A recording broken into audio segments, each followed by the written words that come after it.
It's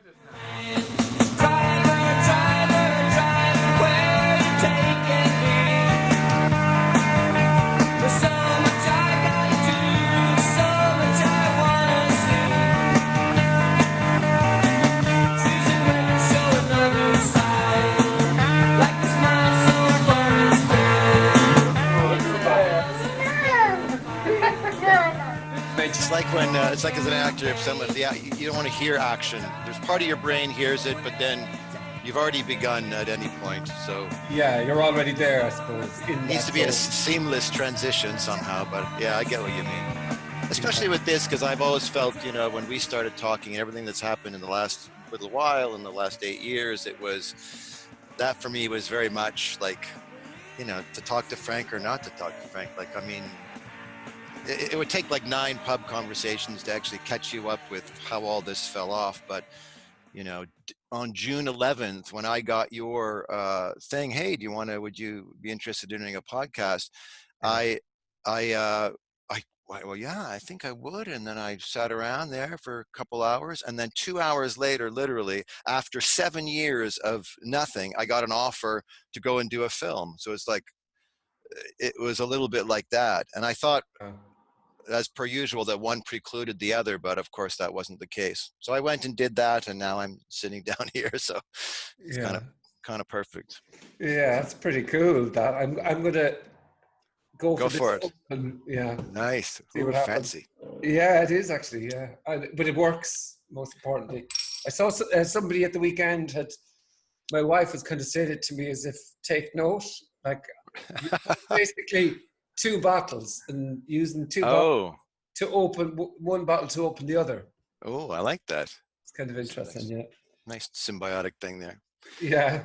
That, or you open it on your eyelid or something, Yeah, if you're really hard. Yeah. Yeah. I actually would like to hear. You see, the thing is, like when you say you commented, right? Yeah. And people can say this thing has a flavor, and it definitely does. And of course, I'm making it something, but to me, it seems to have a bit of a flavor. So when your comments, not necessarily that I was focusing on the name of who is writing it. It's just the words kind of sound a certain way, and that's just the way it is as far as I'm concerned. Yeah. But then that's not necessarily true, because you could read words in a different way in a different day. For sure. But I think as per usual, language points outside of itself as by definition. And I think with this stuff, it definitely does that. So it's like the finger pointing to the moon whole cliche. It's the finger is kind of immaterial, but if there's a sense of lunacy in there, in the pointing, then it does have a flavor, and it can have all sorts. I mean, I get the feeling you've been around that smorgasbord table. You probably had as many non-duality books on your shelf as I did, and that you can kind of go, no, oh, and why do you stop at that one? Because I think it has something to do with that flavor that's pointing outside of itself and pointing to something either prior to language or just after language or something like that. And for me, just to, I mean, I think I said in an earlier email to you, I started watching you, with Kenneth Madden and mango salads and guitars and black and white, like way back when, before Can I Be Frank? And then of course 0 and 1 and all your stuff now. And I resonated in the same way for you as a filmmaker, and also for the part that you played in the films. I mean, I know there was a part where you even, and I think one of my comments was, because you had taken yourself out a little bit of 0 and 1, and then you re-edited yourself back in. And so I immediately jumped on that, I think, to say, I love that, because so much of the flavor of your filmmaking and your music and the cinematography and all the things that are visually, I mean, that's the potency of that craft, of the craft of filmmaking, is to do the same thing, point to something transcendent, but also you as a protagonist in that thing, to me was so palpable, and so that to me had a flavor. So I think that's what always prompted me to comment, is I just really resonated with the potency of you in it, of your filmmaking, and of course what you were talking about. Yeah, it's funny you say that, because when I did it, I really wanted no fucking part in it. I just felt, Right. I felt, oh, this is nothing really. I just felt, well, I have to be loyal to the idea of this sort of a thing, but didn't even really know what that meant. And I felt like I'm just going to turn up the filming, do the filming. And anyway, Yeah. long story short, I wanted nothing to do with it at all. I Right. wanted to be eviscerated almost from it. Yes. And so I did the first one, and I totally Oh, deleted. sorry, Frank. Hang on. There you go. You're back. Sorry. Go ahead. I deleted the first one completely and utterly. Really? Deleted myself from it. I just didn't want to. Right. I don't know. And then it was my friend Boris who's driving the drink bus. Right. Right.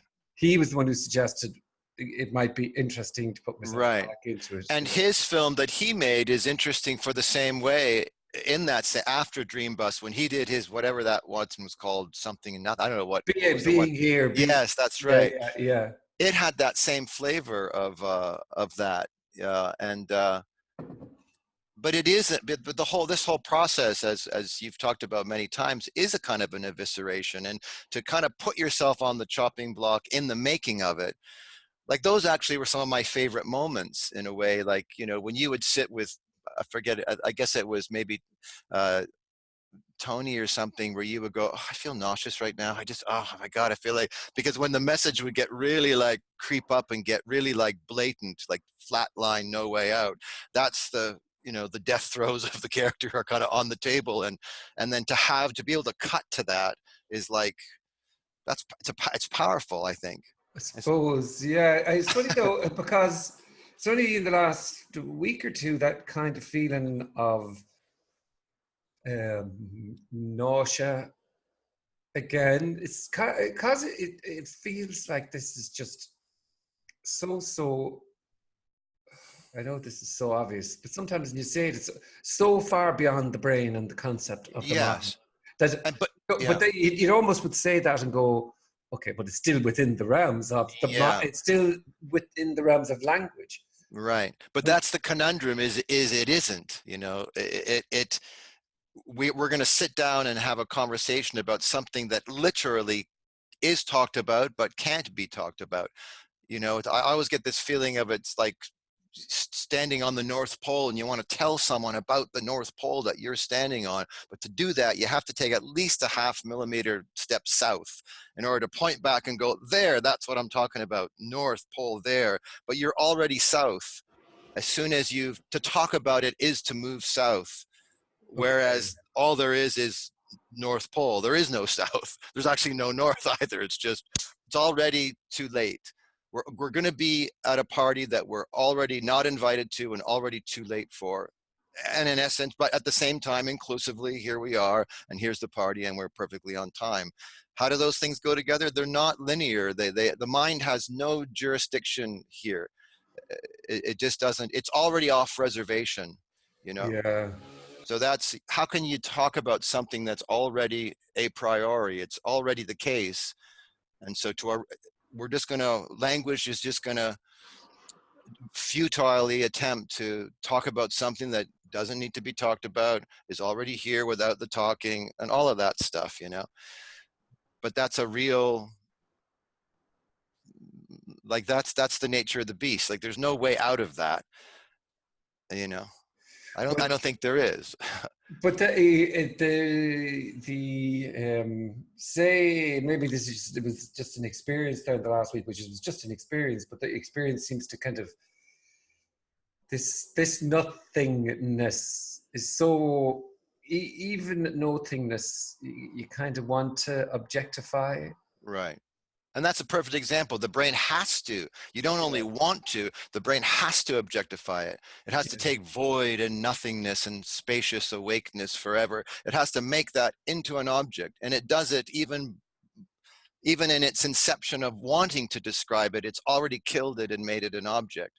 Even though it's talking about something non-objective, and like, it doesn't matter. The brain, it's just the word's not the thing always, you know, you know. Yeah, and the thing is, like, so maybe you can relate, but the thing is, see, you actually kind of just live in concepts. I didn't realize that Yeah. it's all conceptual, like Yeah. being alive and the year. I mean, I kind of got that before, and then it's kind of almost shoved down my throat, the sense of it, for whatever reason. It just Yeah. came. And then the no location and then the endless thing. I kind of went, oh my God, like, what the fuck? Yeah. But then it's kind of come from the perspective of me wanting to know it, still Well, know it and claim, you know. that's right. And those two movements of knowing and claiming, those are, it's like just like you were saying, the object, the me is the first object, you know, the thought me, there is no me, but the idea of the thought of that contraction or whatever you want to call it, that's the first object. And then that object starts to go, oh my God, there's no objects, there's no time, there's no space. And it starts to, but it's still that object. Yeah. So the last object to go is going to be the one who was responsible for all that objectifying anyway. You know, so it's like the black hole's already eaten everything. If this was a pub, we'd call it the black hole, because it's like it's already done. Like as soon as you walk in and sit down and start having a drunken conversation that can never arrive, you're in the black hole pub, and it's game over, and game on, because the mind, there's no amount of beers that's ever going to get us there, because we're already there. The pub is the black hole, and it's already eaten everything. And there's not even like hanging out at the event horizon. It's like, it's even too late for that, you know? So I took this substance and I was fucking obliterated through the Right. through the ends of the. It felt like the endless. Right. And they talk about death. You see, I still don't know if it was a personal experience, but it was just like as if you're eviscerated and thrown into this boundless, effervescent, non-graspable, uncontainable, nothingness, everything, right? Right. Did it have requisite panic inside of it, or was it even beyond panic at that point? I think it was when I came, let's say the thing of I came back, but let's say for want that I came back, and then it was kind of like this sensation of almost kind of like being separate was a way to avoid seeing that Right. you're everything. And it's nice to die and that possibility to exist, Mm-hmm. because you don't die and nothing can die. Right. And but then it was kind of this thump, thump, thump, thump, thump, and ending up where I'm seeing myself, constantly trying to see myself. Like, Right.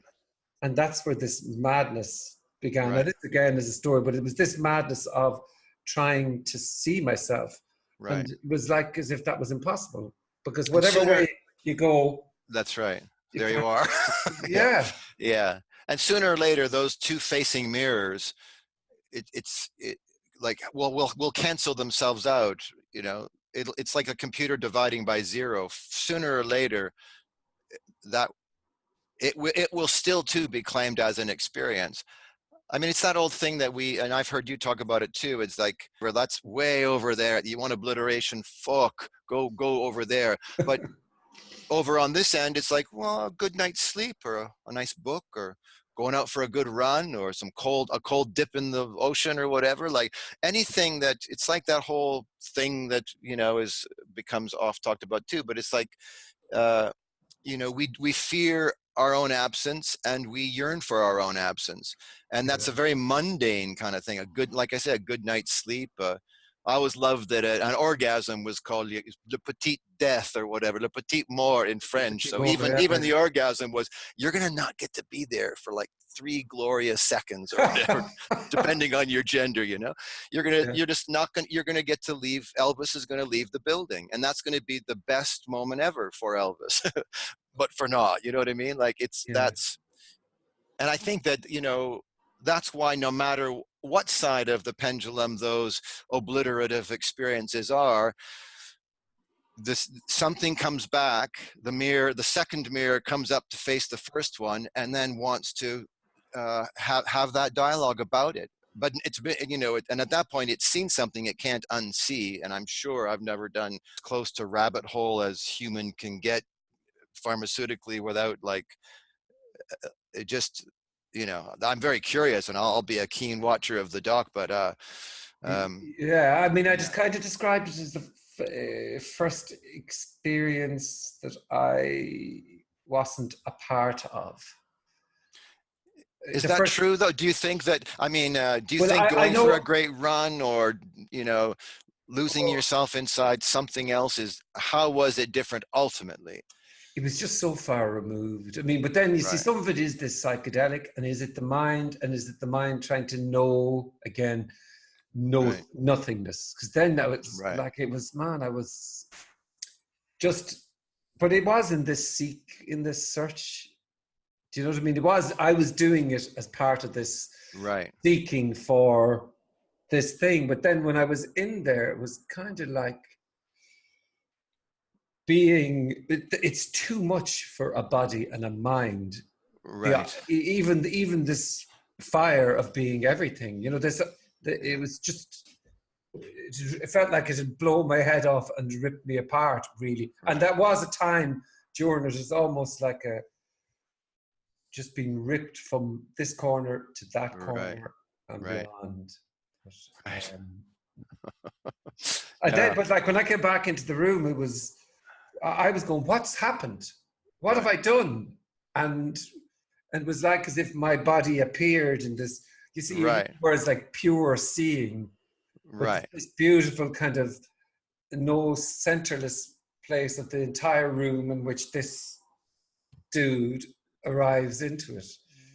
But it Just does go on, yeah, yeah. curiously, like was there a, did the room disappear? Like were you in some fractal void of infinity forever, or did the room ever go away, The or room was gone. There was no the room. room was gone? Right, right, It was like this endless right, energy that was just rip roaringly fucking right. Did it have demonic. any thematic structurality to it? It's something that was there, hieroglyphs on the wall of it for the non-Frank to read or anything like that? You know what I mean? Like I'm just curious. No, it was just No, like, it was like a constant explosion a constant explosion. that was endless. Right.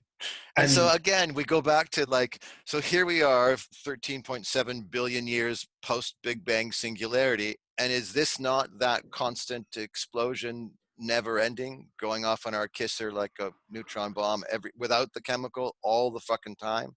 Like, is that not the case now? it does, except it just for this is the dilemma, because Yeah. it kind of feels like it comes back. This is was there was a sense of that, Hmm. that in the boundless unknowing, then but then sure I'm back together again, and not maybe a little bit broken up, maybe a little bit this, everything is way more rattled than before. Even the concepts that I thought Right, right, were removed from concepts, right. Even those got, yeah. even every single tiny thing got ripped apart. Yes. And I think that probably has to do like just almost like mechanically or physically or whatever, on the absolute eradication of that first pin. Like Frank was not going to survive even the first 25 seconds of that experience. No. And so Frank couldn't negotiate going in as much as he might have, and Frank couldn't negotiate it on the other side coming out and trying to describe it. The Frank was going to go, and with that revelation of the Frank not being there was going to be the frankness of fucking everything that was already there.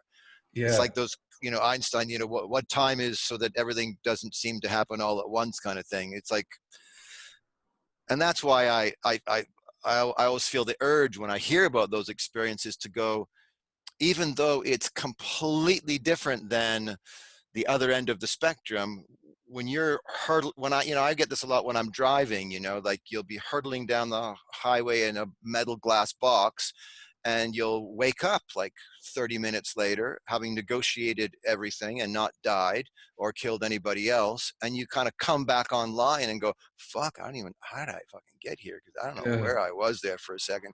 Like there's actually ultimately no difference between those two. except Yeah. you'd never drive on. No. You know. But No. anyway, fuck yeah, But interesting. yeah, but that is, you see, and okay. And is that, so obviously you kind of mentioned you were a seeker. But when I say that, does that mean anything to you now? Please say it does. Uh, oh, it does. I mean, I absolutely, and I think I was obsessive compulsive about seeking as I was about my art form for 32 years professionally. Like um, I definitely, I loved pretending I was other people for a living. I love the permission, and it's what's so weird to me now when I think about it is this is like pub talk now, so I'll try not to go down too many tangents, but for a long time, because I became an actor, or my interest to be an actor was when I was like 14, 15 years old in high school. And then I went to a conservatory theater school. And then for 32 years, I made my living at, pretending I was other people for noble, artistically satiating reasons and everything. And, and I loved the freedom of disappearing inside that character. Mm. And then when the show would wrap or the play would close or whatever, I would immediately go back to, from pretty well as long as I can remember, but starting intensely in my early 20s, back to my other great obsession, which was, what the fuck is going on here? Like what is this, and how did we get here, and what is this larger stage on which all these characters play? And that became, and so I was like, I'd be like reading the Dancing Wooly Masters or the Tao of Physics, and then I'd get for like 2 weeks or 3 weeks or a month, depending how long my unemployment went on, and then I'd get a call to adventure to go and pretend I'm someone, and I'd close all that down and put it off into the seeking box, and then go over and pretend I was someone. And really, for a long time, never the twain should meet. I didn't know how they might connect in a way. But then once my seeking started turning into finding, let's say, the radical inclusivity of both of those things, and the ironic, absolute inclusivity of them, started to down. Started to dawn on me, and This play thing. yeah, this play thing. Well, I'll give you a perfect example. Was I so once it turned to went through all the normal like I say, my brain is very empirical. I gathered from that, you too, from you as well, listening to you. Like just the fact of like, what is this? Like Big Bang singularity? What are you talking about? Like, so my brain, when I had my existential, what the fuck, my brain didn't go to show me a guru, or so I don't even know what non-duality was. It went to physics. Like, what are they saying about this? What do you mean Yeah. it was a point of nothingness 13.7 billion years ago? What does that mean? And so it was science that I went to first. Yeah. And ironically enough, the answers that were coming out of that were pretty cool. Like it was like the when you read books like the Dancing Wooly Master, the Tao of Physics or whatever, it's that the particle accelerators, the guys were opening up the bubble chambers and talking about the nature of reality as cognizing emptiness. Well, that's what the Eastern mystics had been saying for 5,000 years before any particle accelerators came along. So what the hell, there must be something there.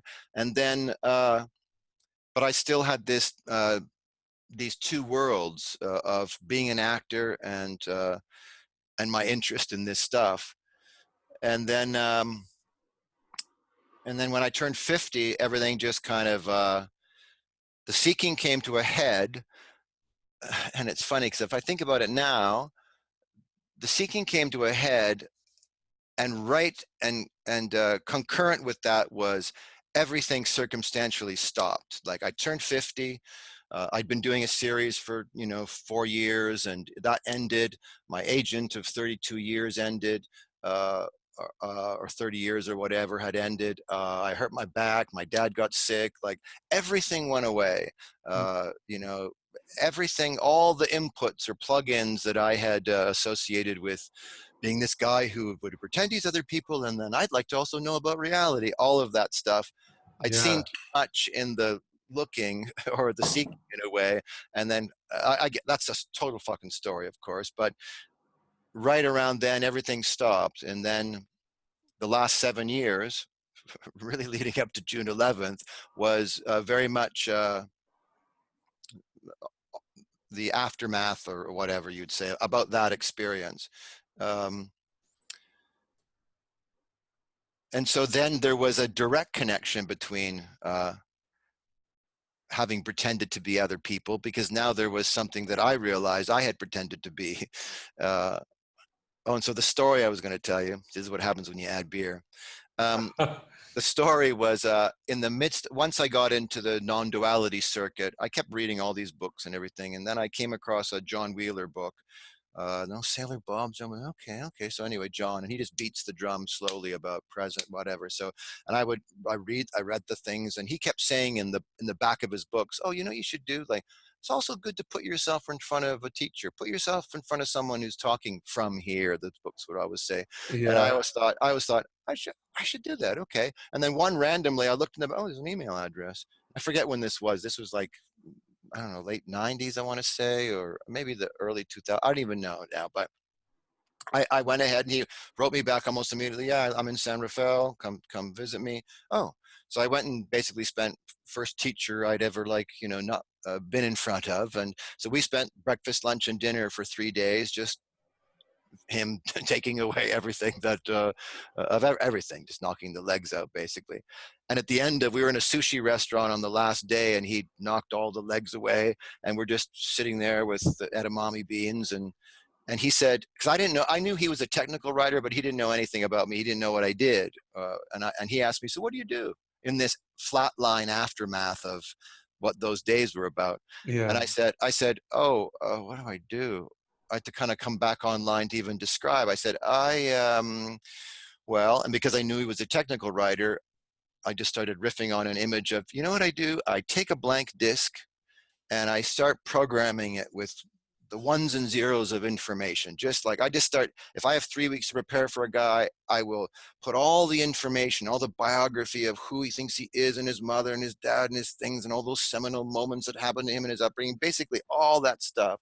And if I put enough information on that disk, and it reaches a critical threshold, I should, if theory proves, be able to put that disk into the tower, shine the light at it, spin it at speed, and he, in quotes, should be able to take care of himself, basically, is what I tried to spin out to him.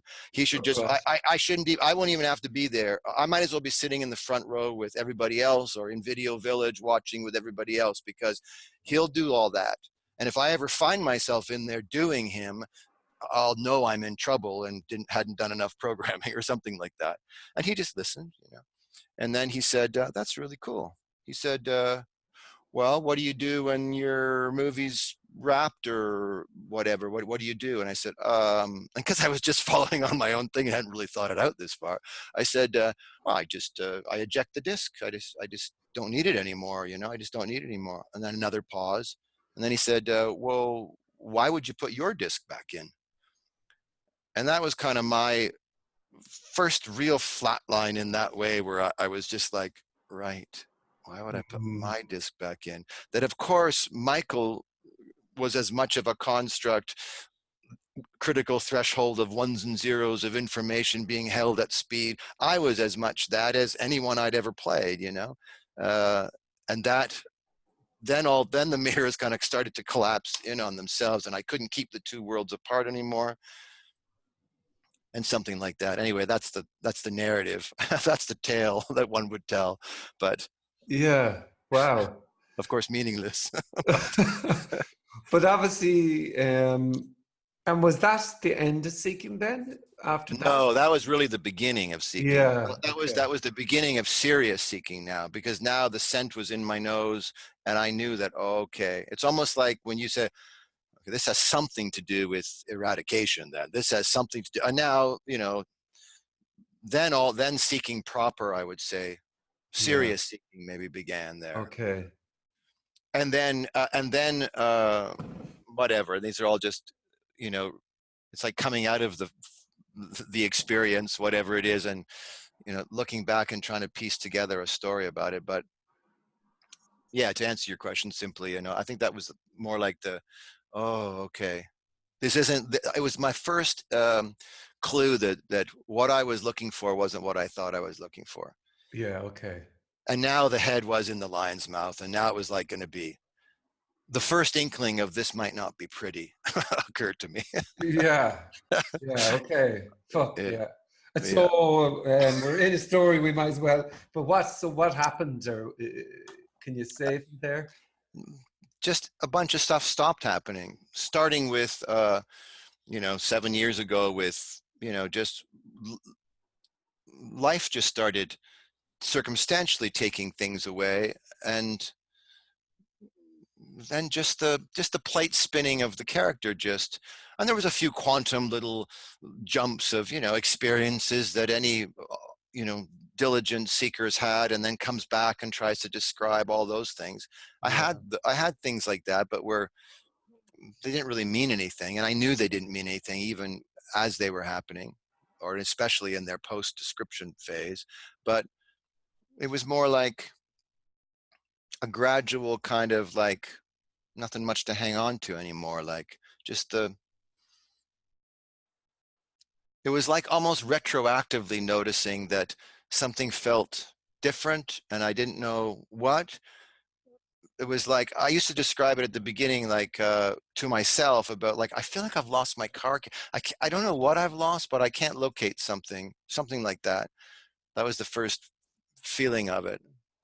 mm. I mean, in a way, like seeking failed, like I didn't find what I was looking for, and that was what I was looking for. And I would have there's no words. That's where words fall off into the black hole. Like it didn't work out. And that was Relief. the finding was that there was nothing to find. And the finding was that Michael was never going to find anything. And that was what Michael was actually searching for. Not really, because the self can't, the self searching for the eradication of self is the biggest bone to give this mind of self to chew on. That one will keep going for fucking ever, But but that's the dilemma. It's like it's like when the mirrors start to face the mirrors, face the mirrors, face the mirrors, the mind just gets tired. It just gets starved and just can't spin the plates anymore. And it's a panicky, it had a lot of existential angst around it. I'm in stages I can remember, but but sooner or later, the sticks with the plates on is like, oh, that one's gone now. Oh, that plate's not kept spinning anymore. Yeah. Sticks in the desert with no plates on them anymore. And Fucking poetry. yeah. God You got damn that it. accent in there, yeah. The Yeah. fucking. It's gonna be an the occupational hazard. the what was I going to say to you? Because the mind but that's why we were always that's why it's like I remember you would always read, it would become a cliche. You'd open up a non-duality book. Okay, where's the part where they say, I was walking across the park and suddenly I wasn't there? Like, that's the mind looking for that meaning and purpose of like, just cut to the fucking part where you went away. Cause where's the park? Let's That's go, the that's the gold medal. That's the Yeah, yeah. that's, Show me yeah. the good stuff. Yeah. And then you would always at the time I would always be like well, I don't want to talk about the story because if I talk about the story then you're going to think of fuck, just tell me the story, Just tell me the story you know anyway. Yeah. exactly. And so it always has that around it. It's a nice tale to tell, but the overarching point is there it was a tale told by an idiot full of sound and fury signifying nothing. It was always just going to be what it always was to begin with, which was there was never no long-lasting independent entity to whom any of it was going to apply or had applied or could apply even. It's like See, it's constantly like when you say sometimes, not. It's more often than not. It's kind of like you can drink this stuff, but you can't keep it in your body. It's kind of like this. right. Uh, it's kind of like you breathe, and then it come whatever it kind of sinks inside you, but it just doesn't stay, and you kind of No. then it's what Yeah. and And it's that but you see, that's a concept, trying to grasp a concept. Then it's like, you know, that's yeah. the mirror thing again, isn't it? It's just Yes, exactly. And it's like you absolutely said fucking before, it's pointless. like Like, it's a story. Like if when you said before, it's the even in the aftermath of the experience you had last week or whatever, that oh my God, and you've said this before, but maybe it's said with more of like a oh my God, that everything's a story. But yeah. then no, wait, everything's oh my God, everything's a And then story. it's everything's a story. And then Yes, exactly. and you And see, then that gets so big, it's not even big anymore. It's actually small. It's just like everything's a story. I mean, it's just like but you it's see, you that's what it, hear it though in a certain way as well. You can hear yeah, everything yeah, in the story as, okay, it's a story or whatever. yeah, And then it's kind of, yeah, but like, yeah, not yeah. this isn't a story though, what we're talking about now, because this is, Right, right, we're really getting on top of it, because you see, you start right. playing that game, Yeah, and it's yeah, just, then it's everything, yeah, everything's a story. right. And then it's, And even that's a story. uh, And everything, like the idea of radical inclusion was a big one. It's everything. Everything's included here. Even the fact that of the story of that everything's included. Radical inclusion is a story, but it's at least it's a story that points to the idea that even the story of radical inclusion gets included in radical inclusivity. I mean, that's why the brain is not going to be that's just not it's not built that way. It's like yeah, the is and an is not and all of that. It's like that's just not what its function, that's not its milieu. yeah, it's the no, trying to fucking know it. Anything. Yeah, Yeah, yeah, and it's yeah, so that somehow, what is it, can, so that it can feel safe, or yeah. uh, but then it's all, you see, I I think can't. it's a very and it's very innocent survival. Like I would always, even like in creating characters and stuff, it was always I had to find ultimately something very innocent under there. Like the what is the existential unsafety of any particular character? Like what is there? When was the idea of being because I'll have all those things about, for 2.5 years, there's no one. And then the pin gets placed in the map by mom and dad and society and culture and everything else. And then once that the red dot is seen on the nose in the Libet experiment or whatever the freaking thing is, that from then moment on, now you have a narrative. Now the disc starts to get programmed upon. And, it's like there's a sticky note Frank or sticky note Michael on the top of a big blank white eraser board, and that's the first note to go up. And then every note after that, oh, you're such a silly boy, Michael. Stop that. Michael, oh, you're so whatever. Everything now gets added to that. 10, uh, 20, 30, 40, 50. And Pride and shame, almost. exact It's a loop of pride and absolutely. shame. And though especially the pride and shame, that's those existential uh, Yeah, first things. The therapeutic tradition is all about, well, taking one sticky note off. Tell me about your father. And then we're yeah, into one sticky note on the thing. But really, it's that damn first one. It's just the first one to whom all the other ones apply. That's the one in question. Because yeah, when that comes off, flutter, flutter, flutter, the rest of them don't even have a place to stick anymore because they were all attributed to the one who was never anyway. But to pretend that I'm John, I need to find out what John's initial shame and initial guilt and all of that stuff. What's he hiding down the basement? And then he's, my image was always there's a furnace down the basement, and all that existential feeling of the shame hole is there, the unworthiness, the unlovable, the leavable, the fraudulent, all of that is there behind the furnace, cowering at whatever age it was seminally made.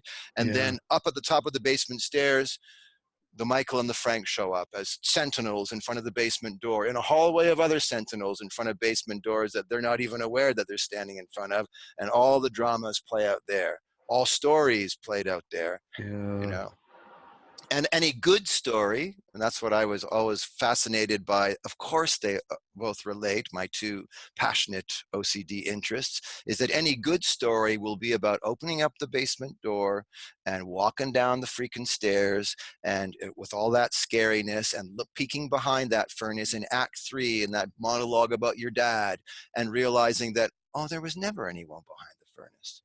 There was no little shamed boy down there. Curtain, like any good story will have something of that Joseph Campbellian structure to it, Yeah.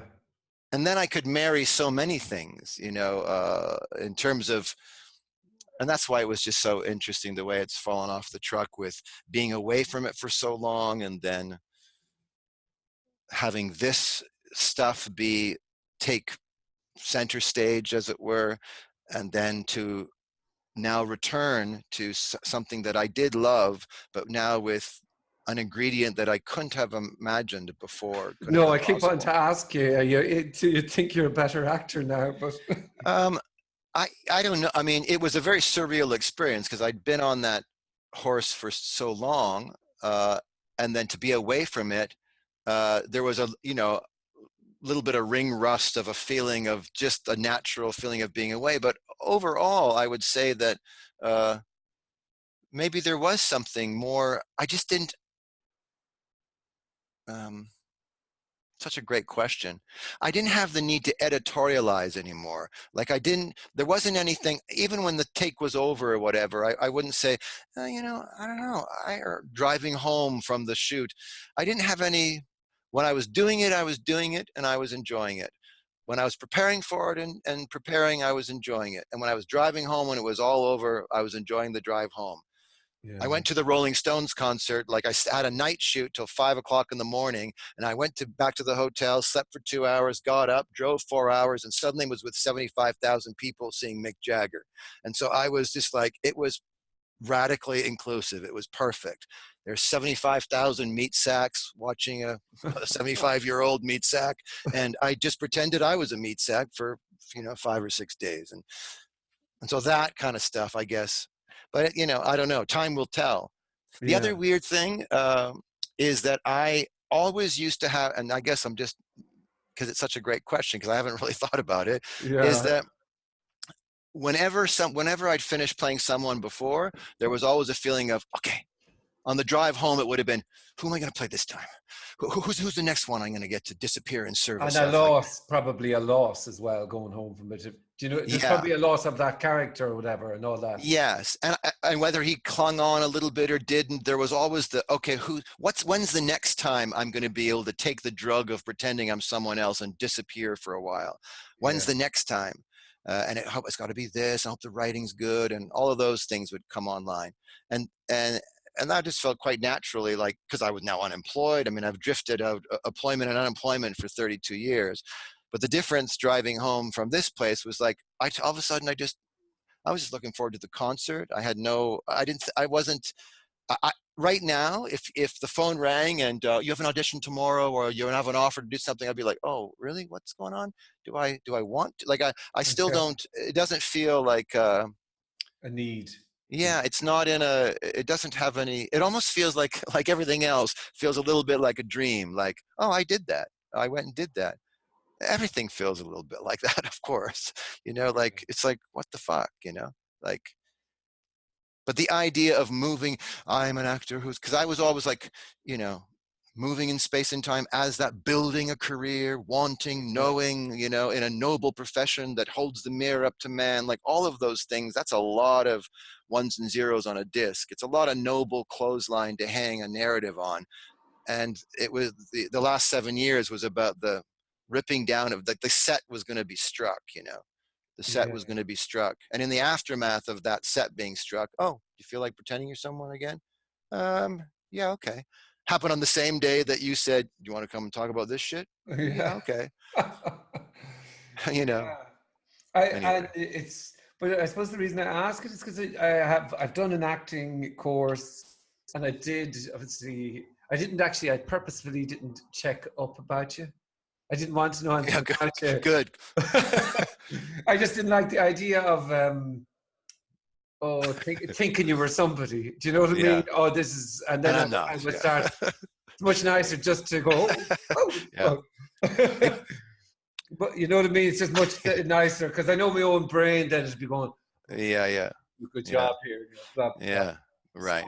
but I did, I It'd did. actually be worse if I was a bad actor. If you saw me and I was a bad actor, it'd be like, "Mm," you know what I mean? Actually, that'd be funny. Yeah, Yeah. yeah. I don't know. To be honest, Michael. Yeah, watch some of your stuff. I gotta go. This was great. Yeah. Yeah. Thanks It's like I very get the much. feeling like, I jumped to, it's like playing an instrument or whatever, or, you know, it's like asking Kenneth, how did guitar playing change? It's a really great question. How did guitar playing change before and after this thing that didn't happen? It'd be Yeah. like, it's a crazy question in a way, but it's a, it's a perfectly understandable mind question. But it's like I asked a teacher of mine, because he's a great guitarist, and now he's into an Indian instrument, the saranga. He's learning to play this very complicated atonal instrument, blah blah blah. And when he, and long before this was like 4 or 5 years ago now, I asked him, I said, what's the difference in how you approach this thing you love, music, before and after? It was the same question. And his answer to me was, before I used to be, hi, I'm Peter, I'm a musician. And now it's just when there's a saranga in my hand, that's when I'm playing music, And that was like, oh, I it's like something I didn't quite understand. I understood intellectually as a concept at the time. It sounded nice, but that palpable feeling of understanding what that meant, I couldn't really experience until on my way to the Rolling Stones concert. Because it was like, oh, it's over. I don't wish to do it again necessarily ever. If that was the last role I ever played, cool. But I don't know. I'll have to see what happens when the next call to adventure happens or whatever. Or maybe won't, or whatever the fuck, like, Yeah, it's probably it. Well, yeah, I don't know.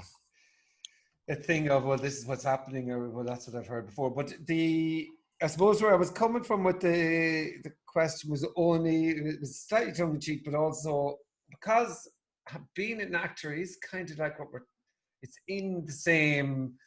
Very much so, I think. Yeah. Yeah, and so then, I know when I could feel, when I could feel myself acting, I knew how, especially when I started, Right. how ridiculous, because it was basically Frank McCaughey Hmm. trying to be, or Frank McCaughey being Right. Johnny, whatever Right. script you had to read. Sure. It wasn't that new character. Frank McCaughey was still all over that. And you Right. could feel it in my body, in the Hmm. stiffness of it, in the kind of Right.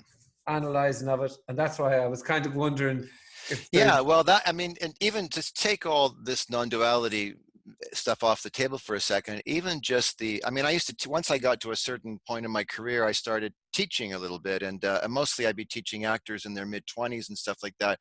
And it was always the same problem-solving scenario of like, okay, like of that uncomfortability of watching somebody not quite in their own skin. Where do I put my hands for this? Because that cohesion of the fictional character and them, it was just a lot of, self-conscious, all of that, which is a normal learning curve of this particular art form.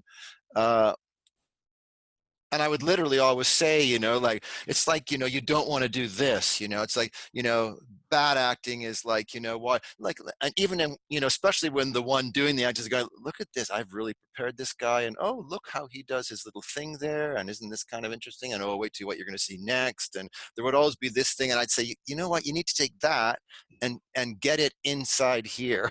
You need to, like Alien, you need to get this outsideness of John inside the frankness, so that John can do his own fucking thing, and Frank can fuck off between action and cut, or between 8 o'clock and 10 o'clock. Like, that's the mission statement, and yeah, that is a critical threshold of comfortability, of all of that stuff, especially in the theater, when you have no chance to escape between 8 and 10 to do that in front of a live audience. There's uh and all of that stuff. But it's but how it connects to this stuff was how we still are kind of like that. We are, because that's the dilemma, is we're playing ourselves as characters, until we're not.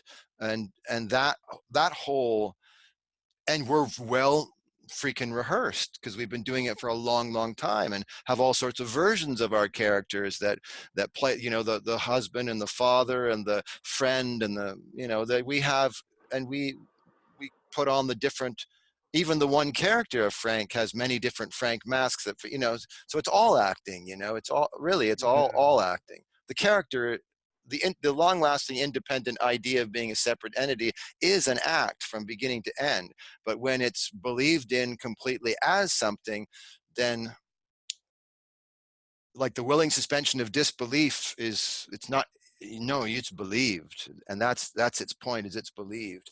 The actor on stage never really believes he's Richard III, but the Richard walking around in life, he's fucking Richard, and there's the option of him not being that is just not even on the table. Yeah. And any good movie or play is about divesting Richard of his Richardness enough for him to see some kind of larger holy grailish type of context in which it's larger, you know. It doesn't need to be called all those things that we would call it in a discussion in the Black Hole pub, but it is that still. Yeah. Yeah.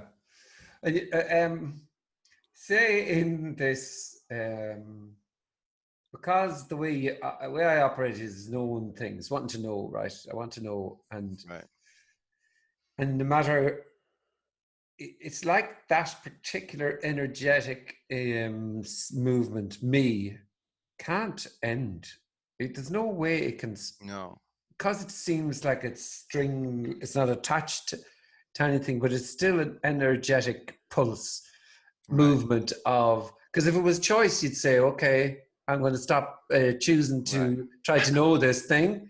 I mean, I definitely would. Why wouldn't I stop? I would just, like in the scene in The Matrix, your man goes, I'm going to go, can I just go back to having the steak and forget all this? Right. So you know. No, you've taken the red pill, my friend. Yeah. Yeah. So then, but this, that yeah, and that is there's not someone to whom that applies. That is the idea of the one who that is the illusion. And that seems so simple but so seminal to me, is that there's not one. That movement is the person. That movement of wanting to know and knowing and wanting isn't imputing the knower and wanter. The knowing and wanting is it, well, it does impute that. There's no one to whom that knowing and wanting points. There's just the knowing and wanting. Yeah.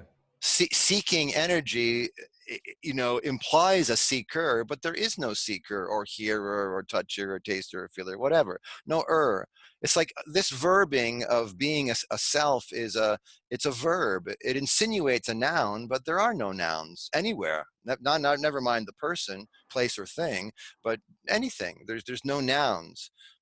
There's only this verbing, whatever it is that can't be said.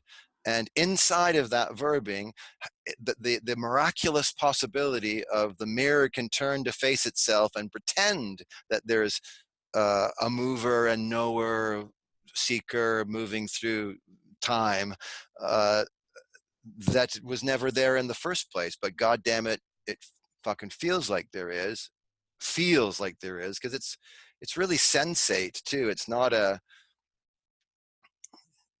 an entity, you know. It's not a I mean, any good brain neurologist just goes, no, there's no homunculus or whatever. There's no, you can't, I could take Frank's brain and put it on the metal table and just go there searching for the ultimate frankness at the middle of all that gray jello soup. And I'm never going to find him. He's not in there, but that supercomputer of a quadrillion computations a second can spin up the idea of a Frank like nothing. Yeah, it's like Robin emailed me once that said, "See, can you dig up a piece of London and call it London? You know, where is the London part of London?" Because and like you said before, because everything's a concept and everything's a story. Like, as soon as we name something, we kill it. You know, like that's part of the deal. You tell a kid that who sees a fire engine for the first time, he's like, red, fuck, whoa! sound like, mommy, what the fuck? That's a fire engine, Billy. Now, you've done a lot to Billy there, especially if Billy's already Billy. But what you've also done is kill fire engine, because now every time he sees that, Billy will be 40 at the bar, oh, fire engine. And now that glorious explosion of light and red and sound and everything is now always just going to be fire engine. Look upable in the dictionary, knowable, obtainable, pin downable. You've Yeah. killed the experience of fire engine. The You know? word becomes the thing, or the Yeah. thing. The thing or things become a Yes. word. And then, It's like words are like butterflies pinned in it, you know, when etymologists, or what are they called? The ones that study insects, etymology words. I don't know. Anyway, yeah. we're at the pub. But when you Yeah, just Google it, like. when you put the butterfly, you got to kill it. You pin it, when you pin it to the thing to go, this is the rare species, and there's the butterfly. You've had to kill it to name it. And I think in a way it's like that with everything. As soon as I say this is a can of Heart beer, I've edited out I've edited out the whole universe except for this little the contained supposedly, you know. But it's Yeah. like, you know, Paul Morgan or whatever said, you think like it's edgeless, you know, that's what he's talking about. There's no edges. There's no edges in his ocean, you know, where Yeah. the end of the wave of the harp meets the end of the edge of nothing that's not the harp. That's the false delineation that I have to kill the can of beer when I kill it when I call it a can of beer, but it doesn't mean that I can't have a sip from it. But it's the thing that but there's something here. There are things there. You know, there's here. When there's something here, then there is it there, as Right. opposed to the. But by definition, like, it's not that it's as soon as there's a thing here, then there's everything out there. Yeah. When there's no longer a thing here, then there is no longer a something out there. Yeah. And that's true no matter what side of the equation, you know, one imagines themselves to be on. It's not that there's one and zero, actually. There's only zero pretending to be one. And Yeah. so it's only ever just been that. And pretending can go along till a deathbed, or till a good night's sleep, or till it can do whatever the freak it wants to do. But that's going to be just the way it is. There was never one. There was just a zero pretending at one. Yeah. See, when after that experience, we call it, I came out looking. One of my first things was, oh, we're pretending. Right. We know each other. I mean, we are each other. Right. This is just pretend, isn't it? We're just pretending. Right. And it was kind of like he was going, almost. Yeah. But I don't think that. I also think that's the mind trying to imagine oneness too, though, is it? You know? Yeah, but the mind imagining oneness, because that's, like I say, it's a nice juicy bone for the mind to chew on, but it's a complete anathema to the mind. The mind can only imagine oneness, because it will take oneness and make it a thing. That's why Advaita is Advaita. They didn't say this is oneness. They said it's not two. Yeah. So Advaita, like right away, they said, and already there was some play inside there going, I know what you're going to do with this when you hear it, but we're not going to call it oneness. We're going to say it's just not two-ness. Yeah. So leave the mind has to be left with less, not more, you know, always less, less, until finally you end up in the moreness. Then you could, you know, the bounty of everything comes at the end of nothing, you know. What the fuck does that mean, you know? Yeah. For the mind, you know, you can't approach it. How can you approach something that's already the case? It's already the case. There is only nothing to begin with. And you can't even, as soon as you say that, there is only nothing to begin with, says that, well, it began, there must have been a big bang then, because nothing, it's just already, as we began, it's already off the reservation. It's not, the mind is just going to be the little mouse who just keeps knocking its head up against that wall. And in the end, what's not that the wall disappears, it's that the mouse disappears.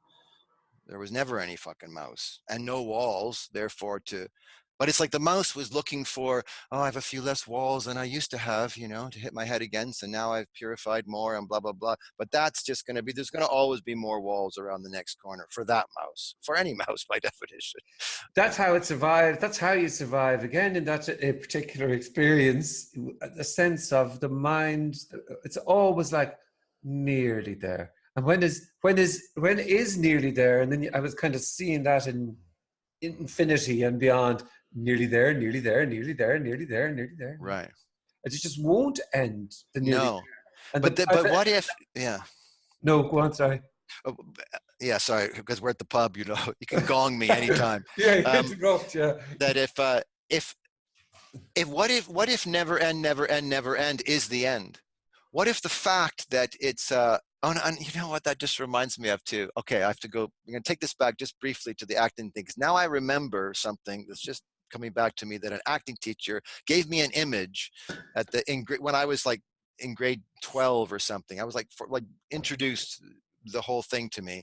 She said to me, and I'm like 15, 16 years old, thinking seriously, I think I might want to be an actor for my thing. And she said, okay, you're never going to get to be one. And I said, what do you mean? She said, you're never going to arrive. She said, you're never going to get to be an actor. And I said, what do you mean, my little 16-year-old brain? She said, okay, picture it like, and she said, it's a hallway. Picture you had a hallway and you open the door that says, I'm going to be an actor.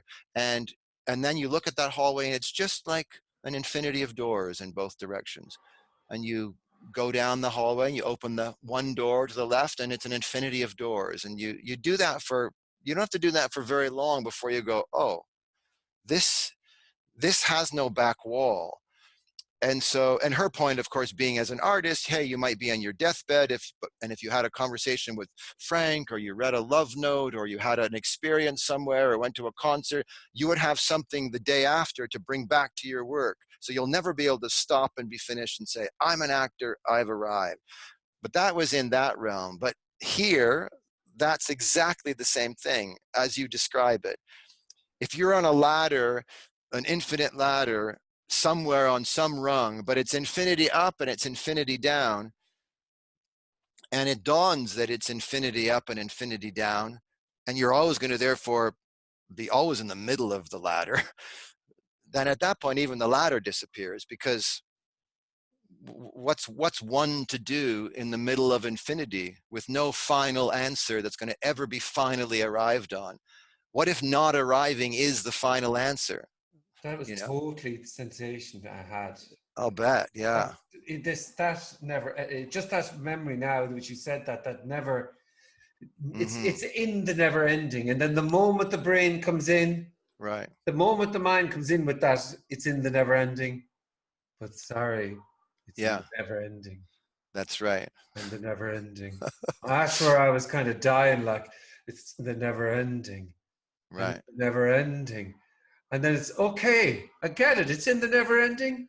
It's in the never, ever, ever, ever, ever ending. And this is where you start crying. You go, or laughing. Well, unfortunately, yeah. In my case, it seems to be the drama. Unfortunately, it was really never ending. Yeah. Just when you can try and name it in that. No. Right. Because the name would be to stick in it. Yeah. And even when you're trying to stick that sticky note back on the sky of an end, it's just, it won't hold anything. And it's kind of like you can hit with that again, and it's, oh, it's gone. Right. Now, how many times, which is a total mind question, how many times does one need to be struck by that Mack truck of never ending to go, okay, like to be, okay, then never ending's the end? And you know what I mean? Like, it's like, at what point does does the mind just give up, you know? Well, that's It's sorry. never, That is exactly. yeah, I thought. Actually, the question was, how many times does this need to be heard? right, How right. how many times does it need to be heard for it to end? But you know what? It will be, and another way to phrase that question will be, when the last time arrives,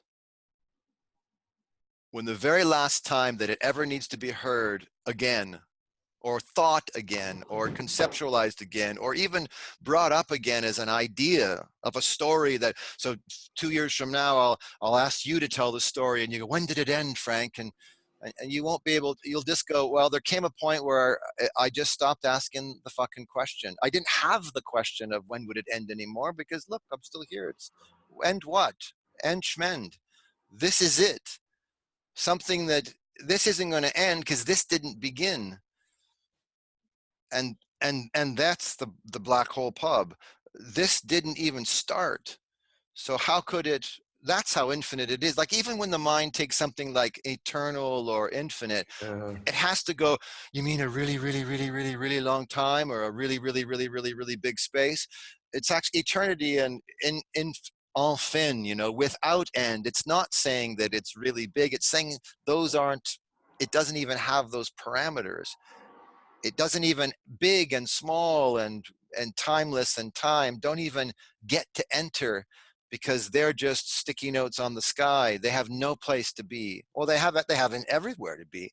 So no fault, no foul, but there's not a real, there's no place in infinity for the finite to actually go, except the self, because the self is a little bit affinity inside clear infinity.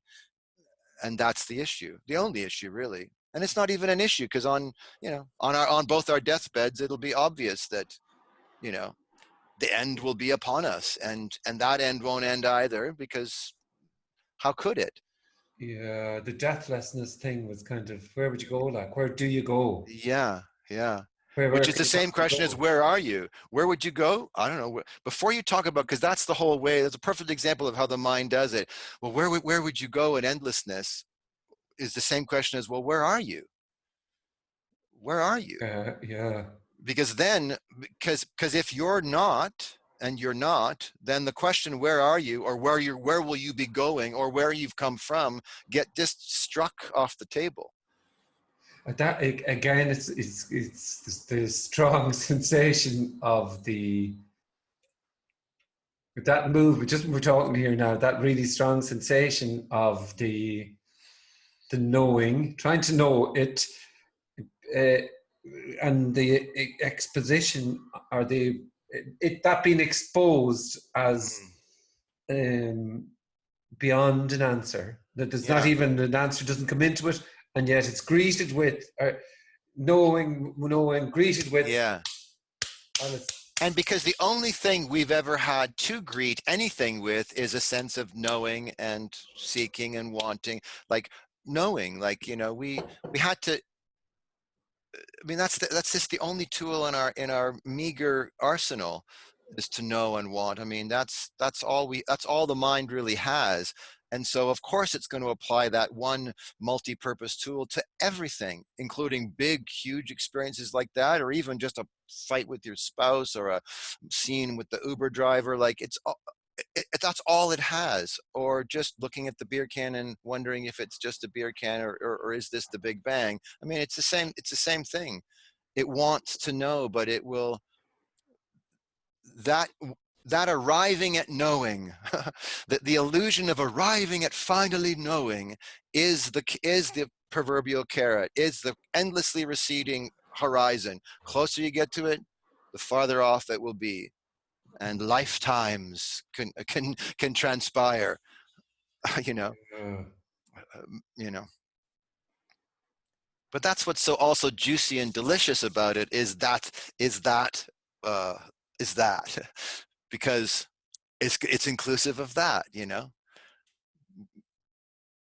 yeah, like, God hides herself to find herself. God looks in the mirror at herself and asks the constant question, what am I? And everything that shows up is the answer. is the living printout of the answer, and there'll be no final rip off the facts, God got it. God just can only ask that question and never get the answer, and that's that's God. You know. Again, poetry, poetry, poetry. Oh, but sorry, everything you're saying there is in that sense. It's kind of like with the way exactly what you said there is totally. It's totally my sense of, let's just say the experience, right? Seeing Yes. that it was See, kind of the yes. endlessness. Yeah. You said verbing, and I've heard verbing before, Mm.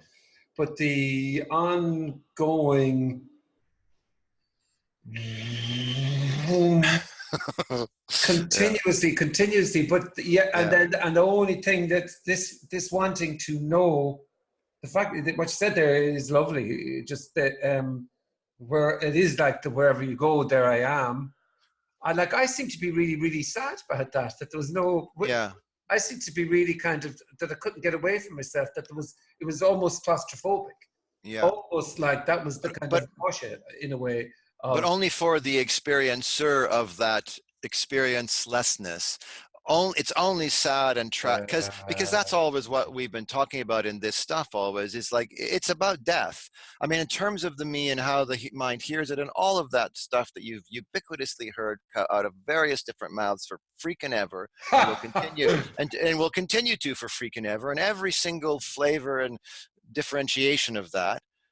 And I was, just as a tangent, always find it so fascinating that you couldn't get more different in all the different expressions, but yet the taste, if it's that authentic taste that we're talking about, is unmistakably resonantly that taste.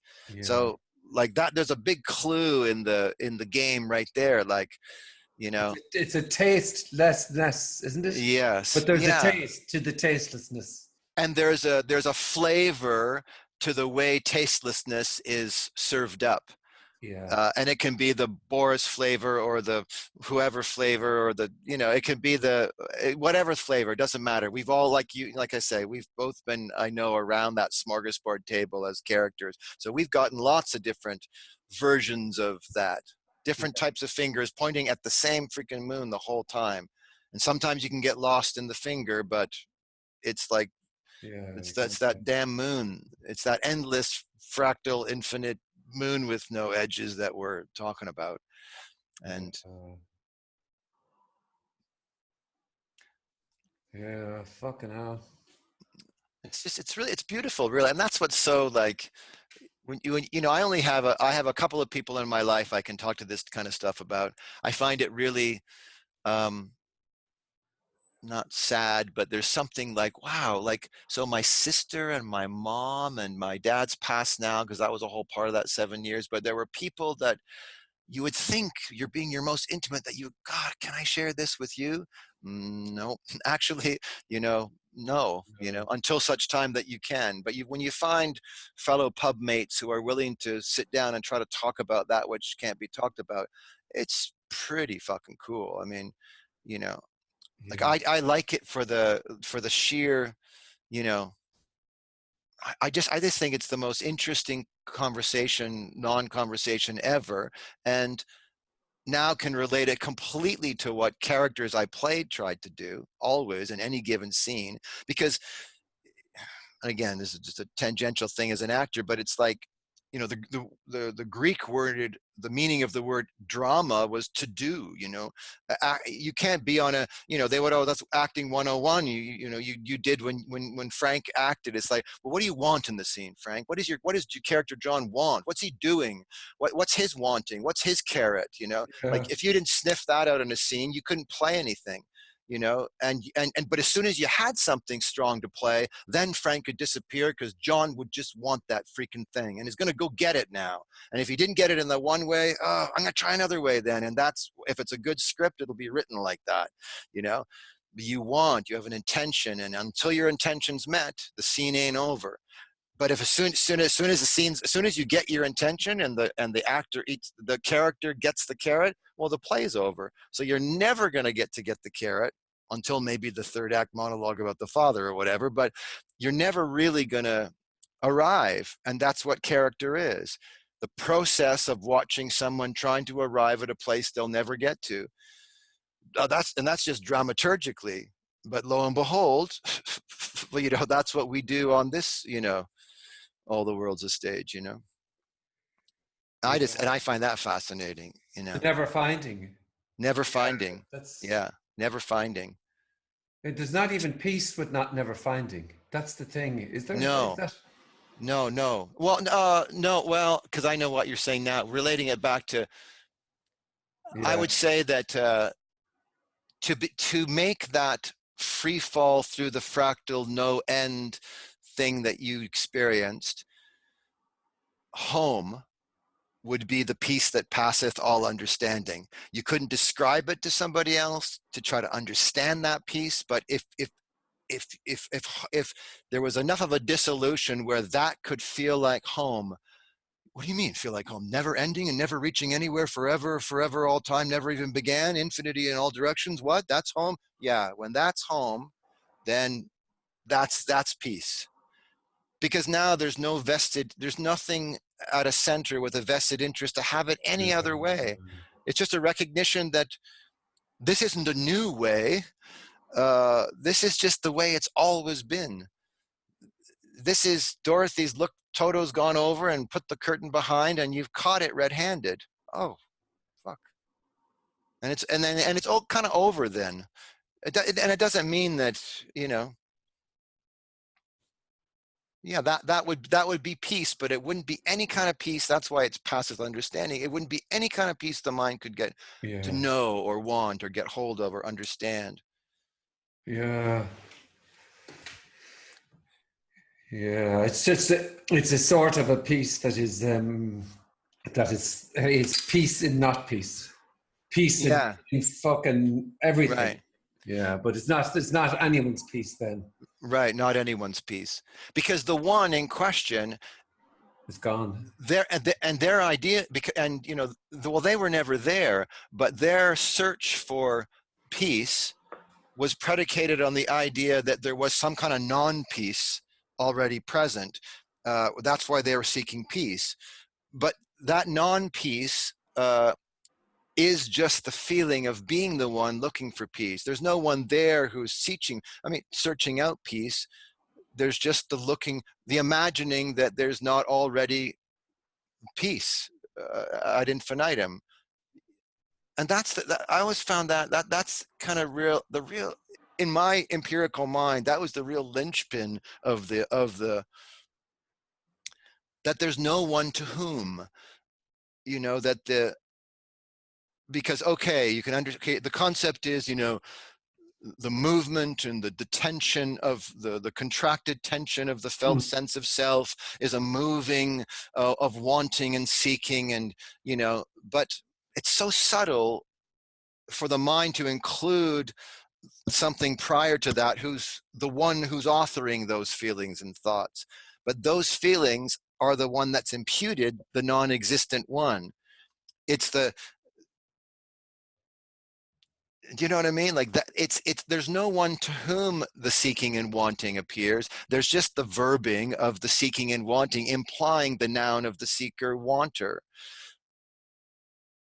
And the mind can't go there, because the mind is the propensity to want and need to go there. Yeah.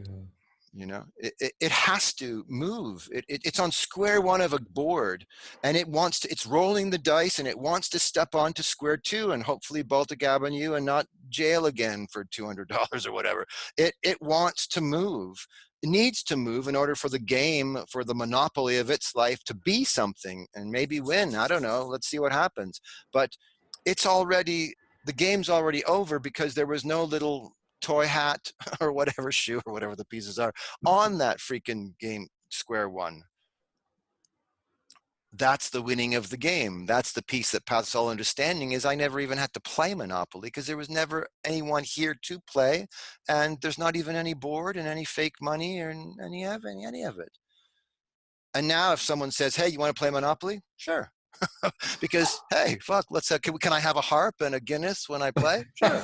You know? But the fake money with the dude's face on it is just not going to be a currency that I hold valuable anymore. And ironically, the game will be more fun. Everyone else is getting so serious around the board because I got more hotels or less hotels or whatever. Like the game just gets struck and becomes more fun once it's struck because there's no player one. No player one. Are we allowed to pee in this pub black hole? I think it's great. Definitely, you have to do that. Yeah, we have to do that. To leave that in there. All right, I'll be back. Yeah, go for it. Once I open up I'll be gone every 10 minutes. There's an expression there. Okay, I'll leave that recording.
Yeah. I love this pub. I think that'll be an amazing part of the podcast. Okay. My second observer. I think I had a pee break with Boris once, and I left. Oh, did you? Yeah. I'm cheating now, but you got the crisps now. Nice. Yeah. Well, because it's like, what time are you there now? Yeah, 9:30. Okay, cool. Nice. Yeah. Beautiful. So, we were talking about nothing, as you would say. Talking about nothing. What else is there to talk about, right? Yeah. And that whole, yeah. So the mind can just go off, but. Go on. What would it say? Just, yeah, I don't even know what I was going to say now. Just, I guess it's something always comes back to the radically included part, like just that, the mind talking about chewing on a bone that will never satisfy is also it, like there's something, the beauty in crisps and beer and screens and microphone and, it's just like, it's just so full on, like that. And I guess that's exactly what, and of course it looks completely different, but in the peak of that experience, there is actually, in reality, with a capital R, no difference between that and this right here, right now. This is as infinitely, fractally, no back wall, infinite ladder forever, obliterated. That is as much right here, right now, and Ireland, and 5 hours later, and then Canada, and then now there's crisps involved, and it's just like the whole thing is just like nothing gets left out. Nothing can be left out, because ironically, nothing was ever here to begin with, but the idea of everything, it's like, you know, you can have Paul's Morgan's edgeless ocean, but it doesn't deny any of the waves. In fact, the waves come with. That's what ocean is. Ocean is waving, you know. Yeah. I remember, like, you know, a phrase from a teacher who said, you know, well, two things I remember. He said, one was, this can look, this with a capital THIS, this can look like anything, and does, but never departs from itself. And that was a little bumper sticker that lived in my mind for a long time and became clearer and clearer and clearer of what it meant. This can look like anything, anything. It does. Like that experience, like driving, like this, like going in the water in the ocean, like going for a run, like doing whatever. It can look like anything, but at the same time, it never departs from what it is. So it can sit there in its nothingness, pretending it's all the somethingness that it will and does pretend to be. And I have this, I think it's why it can do all of that somethingness, because it's the nothingness in a way. Like, and there's no, and that's a story, because I guess it's like that, you know, the void is the form and the form is the void. And the void is nothing other than the form, and the form is nothing other than the void. So it's going 0, 1 is the distinction. That's binary. That's the way our brains work. But this is saying it's both and.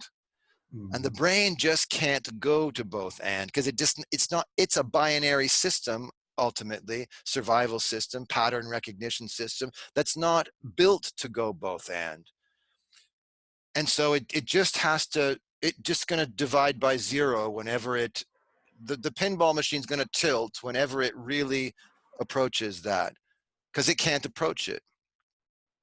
It is almost kind of like trying to find,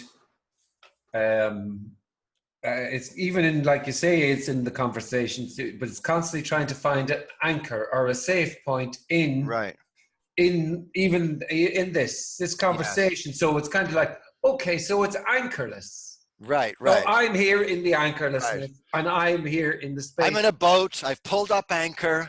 I've got crisps. I've got, like, you know, beer and Michael, and my anchor's pulled and the current's taking me I know not where.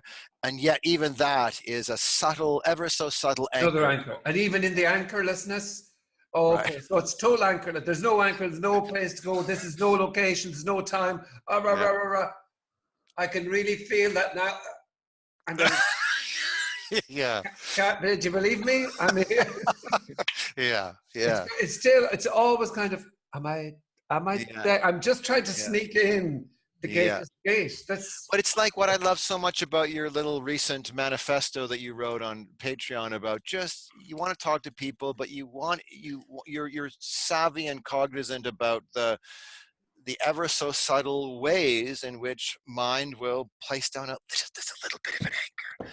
Just an anchor enough to talk about it and be the one who talks about. But anchorlessness is anchorlessness, and that's the point.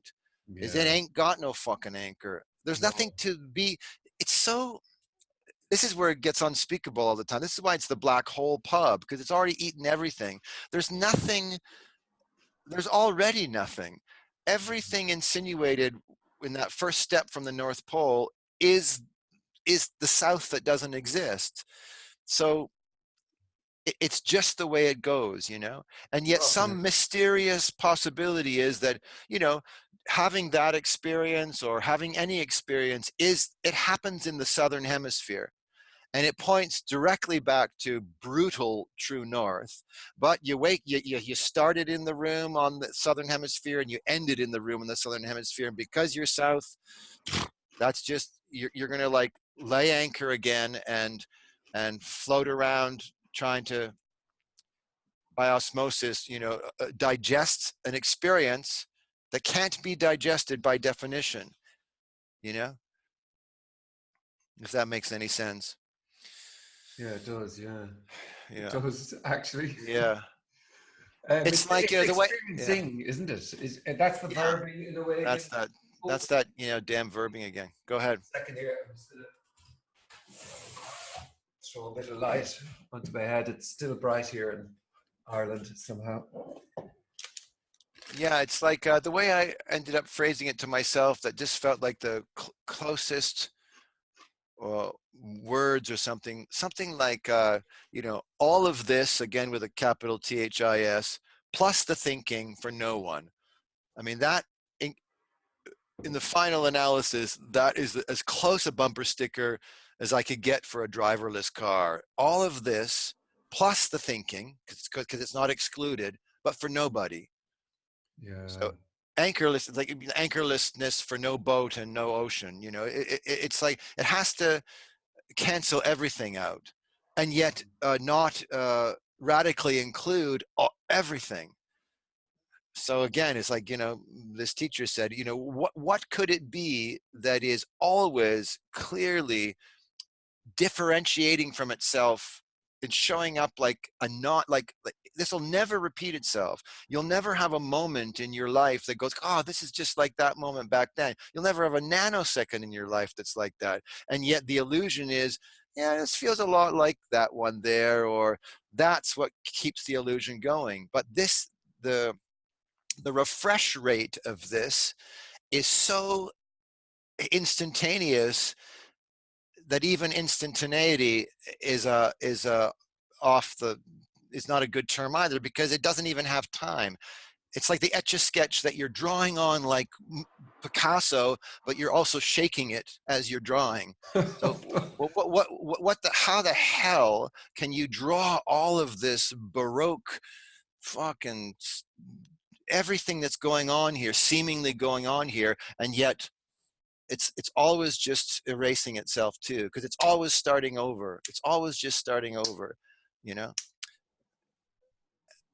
and it's starting over. You are a second south of that starting overness, that now tells the story and now is walking south, but that starting overness is kind of all we got, and not we, and we don't got it, and there's no starting over, la la la, like the riders on the contract for talking about this shit. Well, I mean, it's in a way it's kind of good that the Patreon thing is sort of interesting, because really anybody who's signed up is probably really likes this sort of banter, and it's right. It's a bit of popcorn, I think, for a lot. Just by the comments. And there isn't I don't think there's the same amount of, that's but not. I want to pay you. Is included.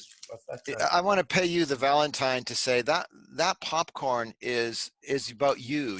Like there is, and that's what I was drawn toward you in the beginning, is that. Like the authentic uneditedness is you. Like you set the stage for that, and so you bring people to the table that talk about that, and you do it in an authentic unedited way, and that allows the space to be held for that to happen. It's like a director on a set or a first AD, like someone is creating the church for us to come in and pray in, and I've always on set, it's always like, like that person is involved for setting that possibility for us to do something, and you do that. You've done that in your films, and you do that when you meet people, and I just really appreciate that. Cheers. Yeah. Don't Yeah, ask man. me. Yeah. No, but and also because you're like you're in it, like you're and I just think it's just so lovely, and it's so. That's why, that whole we talked about before about, editing yourself out of 0 and 1 and putting yourself in is like, it's just, it's really nice. I just appreciate the latter a lot, and I think that's a real help to people. I think it's a real, and I think that's why it's such great, tasty popcorn. I mean, this stuff is like popcorn anyway, in terms of, even though it's pretty prevalent on the internet, you type in the word non-duality and you're off to the races now. Yeah. But when you get used to going around the table, you can cut the wheat from the chaff pretty quickly, and as I did, and you do end up with you want something saline and kind of like pure. Like I want this I want something pure, and I just find your stuff, and especially this format, a very pure way of doing it. You know, Well, it's very lovely. the thing about it is that I think that when you're listening to a conversation, somehow you get involved or you hear a conversation, and nobody's really trying to.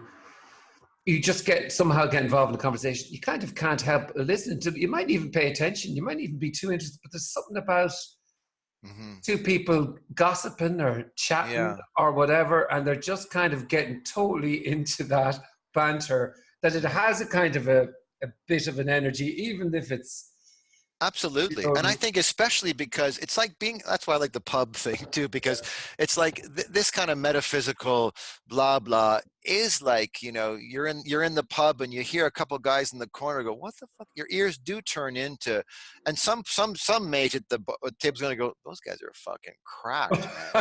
Like how many have they had? Because do you hear what they're talking about? And yet some part of their ear is going to lean in too, to go, I'd like to go over and sit at that table. Don't do it, man. No, I think I'd like to go over and sit at that table, because I think there's something here in the nothing that is a reminder of what already is, or has some kind of taste that everyone already knows because that's all there is, or words.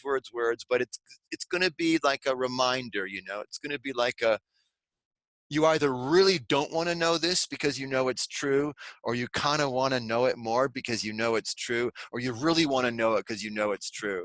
And it doesn't matter where in the hierarchy you are in that pub, those guys in the corner are talking about that.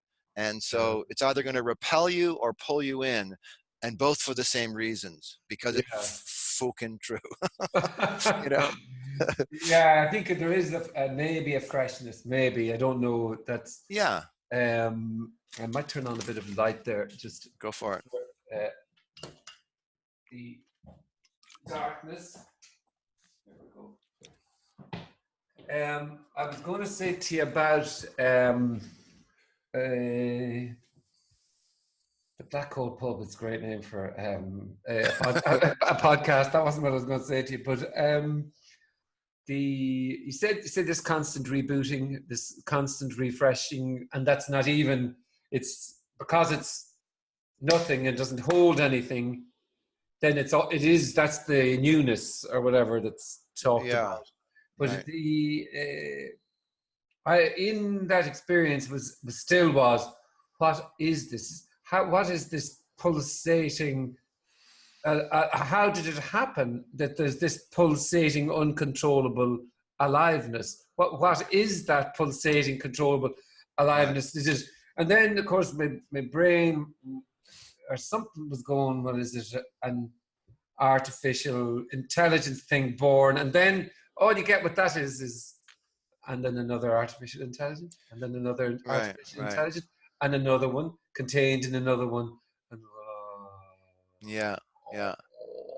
and again, you can be any concept in infinity can be stretched in time. Infinitely, But it never ends, and the concept just eats itself then. And that's there's just going to be another Russian doll inside that next Russian doll, all the way down. Turtles all the way down. That's all you're going to get, you know.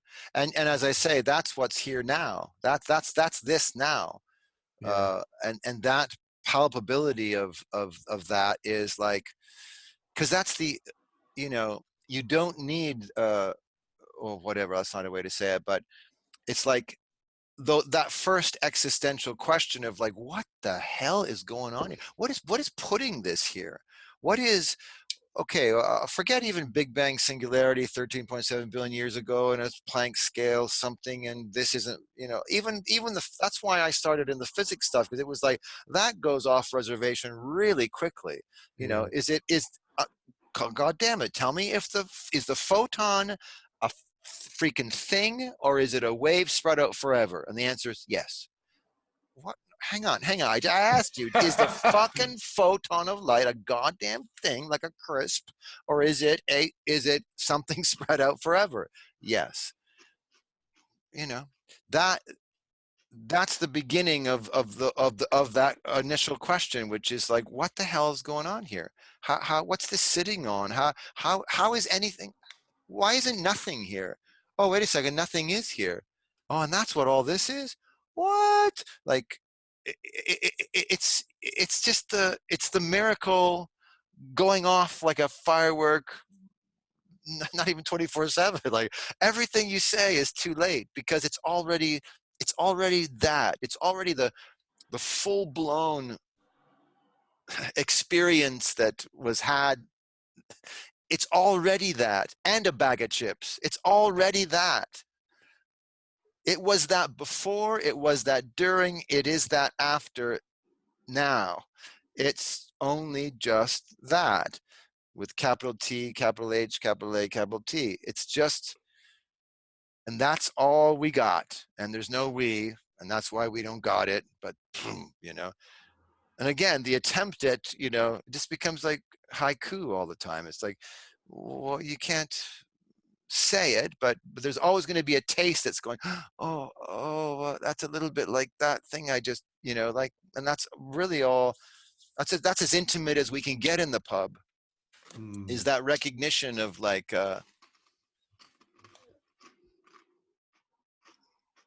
I can't tell you what I can't, you know, I don't know what you're talking about, but I know what you're talking about. I mean, that was always the feeling with this stuff. Always is like, God, you know, even if it doesn't matter how it came out in all the different flavors, there was always just something like, what part of me knows that? What part of me already knew this before I walked in to see a guy sitting or a girl sitting beside flowers with a jug of water? And why is he up there and we're all out here? And he's telling us that, or she's telling us that we're all this anyway. Like, the whole theater of the thing also is fascinating. It's really fascinating to me. And I still like to watch that theater because, and in a way, I like it. That's one of the reasons I was drawn to you edited back into 0 and 1 in a way, is because that environment, it doesn't have to have like the guy with the flowers and the jug of water and the people in the audience. It can just be two people on a park bench or in a kitchen with a mango salad or whatever. But there's something really, the theater to me, after the fact, in a sense, is I love watching the dance of the signaling of the position of where someone is. And any good teacher worth their salt, teacher, guru, whatever, like that person seemingly at the front with nothing, selling water by the river, their function is to divest each question of ultimately the questioner. But every time a hand goes up, or you know, Tony, I have a question, like Tony, you know, already knows that that's the flare gun signaling the position of someone who's not on a life raft and doesn't even have one. But it's addressing the flare, not the person, because hopefully the message will fly like a paper airplane over the heads intentionally of everyone in that room. But when someone raises their hand, I'm here in this life raft, I have a question, it doesn't matter what their question is. The fact is, they imagine they're there in that life raft that asked the question. So the dance of the dissemination of that question is it's the best, juiciest theater in the fucking world, you know? Really? You know? Yeah. Absolutely. Because is it constantly I used to think it just, when I would be this kind of, need to ask this question. It's almost like, I'm alive. Mm-hmm. Can't you see that I am here and I have a question? And that's the signaling of the flare gun. It's your last flare, especially when you end up in those situations. It's a life raft. You don't have too many provisions left. It's just you. You're in that raft in the middle of an endless ocean, and you have one chamber left in that thing, and you know, hopefully, it gets that desperate. You know, I do have a question, and and that's what I guess what I'm trying to say is that the question insinuates the questioner, and that is the flare. Is I am here, just like you say, even in the death throes of no, I'm here, like Yeah. I'm here. Come see me here now. Affirm my being here now. And then, of course, in any other setting in the world, that goes off in the boardroom. And yes, Frank, what's your thing? Well, I don't think the dividends for this year are, it's the same thing. But this setting is like, its purpose is the opposite.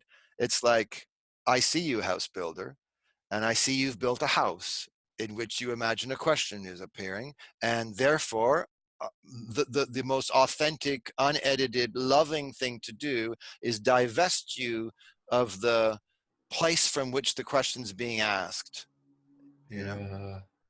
and Yeah. No, but it's so interesting because really it is. That's the dance in a way. It's the almost. Or I mean, definitely, what happens is person tries to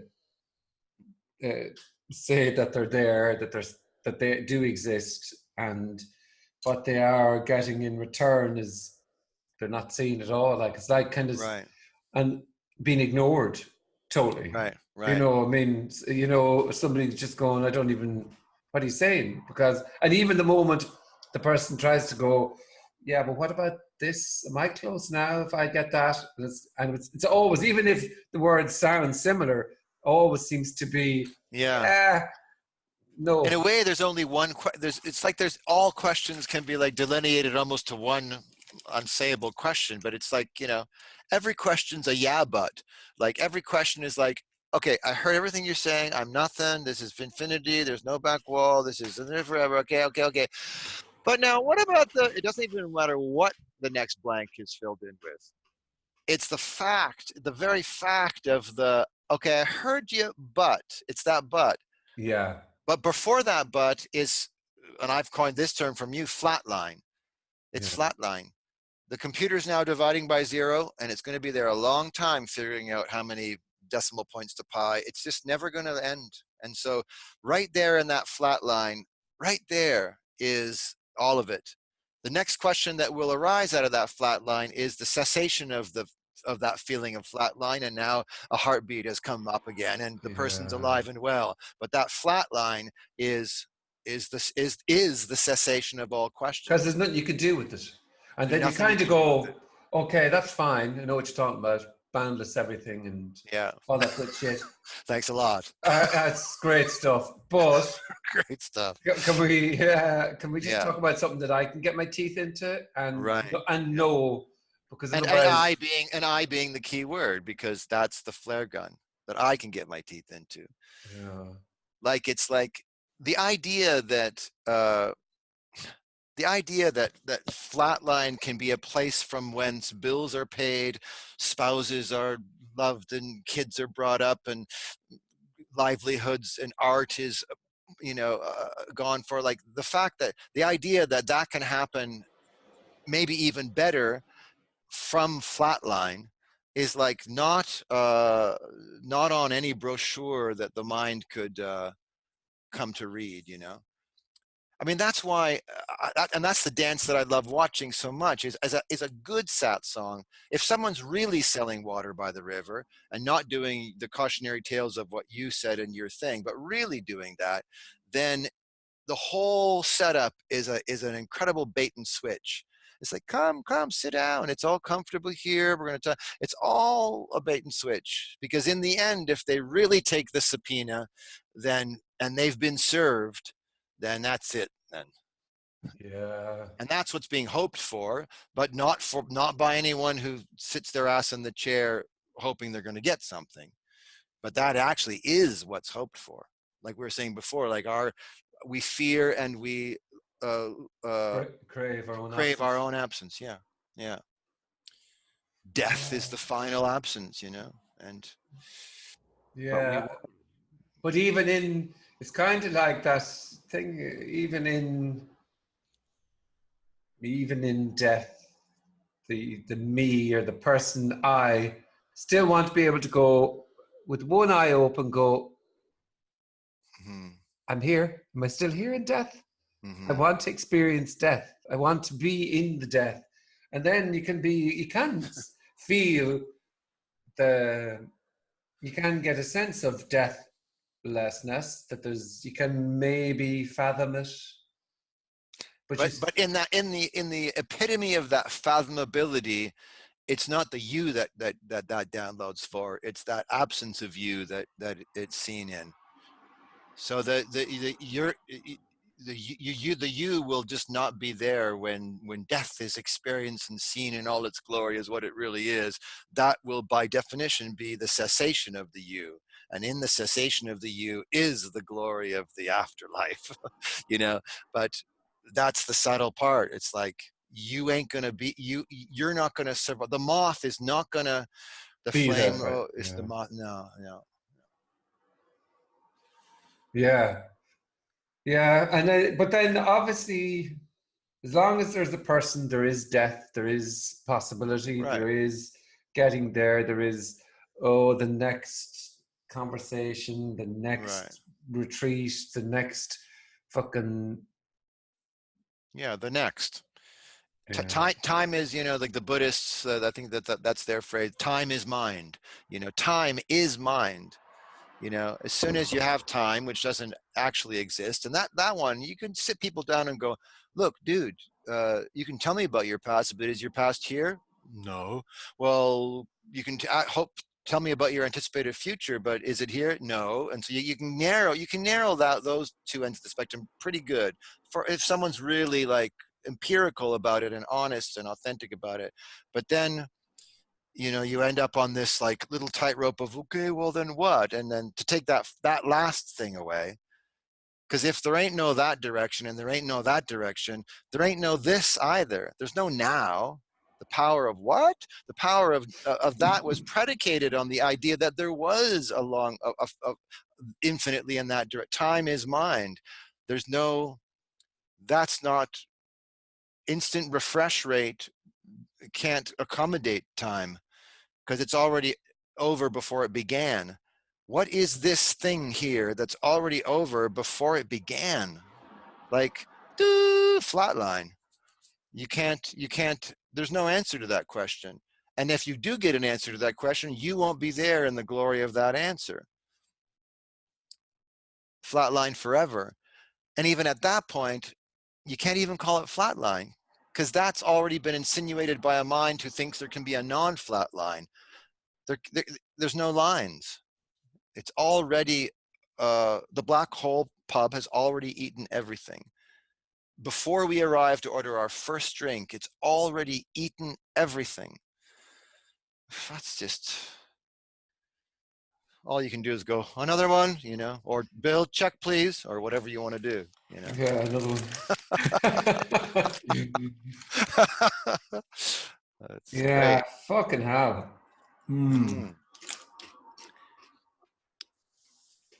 Is the doc you're working on now something like, do you have a little deadline for yourself about finish shooting or post or anything like that? Well, I'm in it and a part of it, but the editing is being done. Boris is driving that, and so we need time, and he has a day job, so there was there's a lot involved in it, and so it's we may or may not look at trying to get funding, but then it's a thing of, if we go down that route, do we have to give up control? So we have to figure that out. But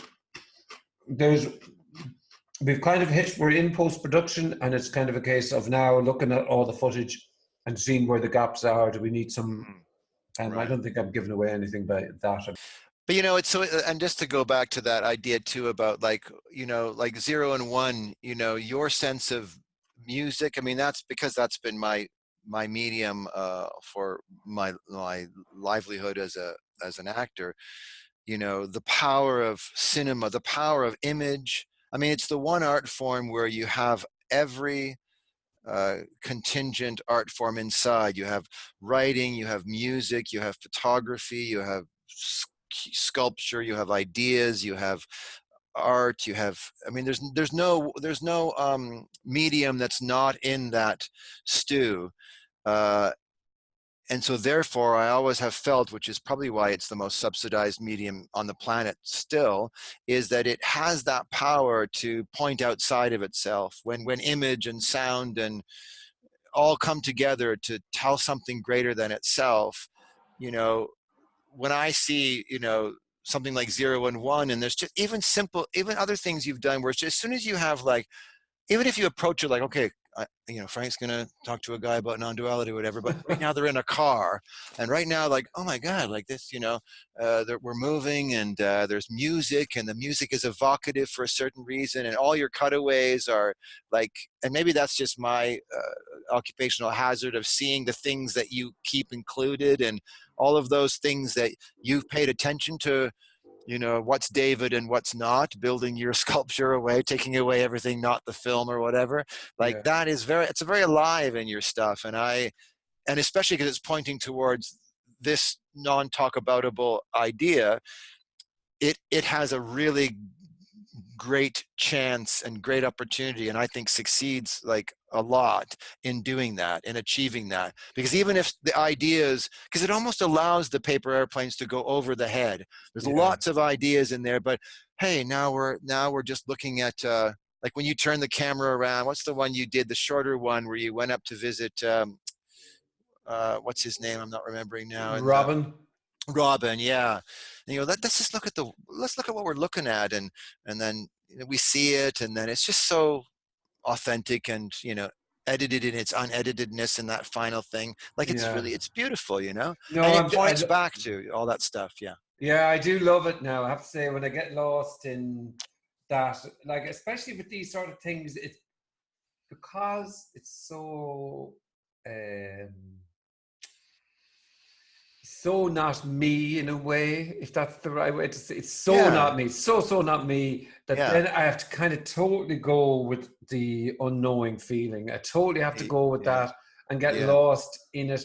Maybe the introduction of music is, would say, a part of, I love that kind of getting lost. But what I do now in the editing is trust that I enter chaos. Yes. And because I've no training in it, basically I get all the footage, I fuck it down in the timeline. Yeah. And I just keep siphoning. I've no goal, I've no story, no anything. But it just, I think it suits my personality as well, because absolutely in the chaos, I'm at my most comfortable.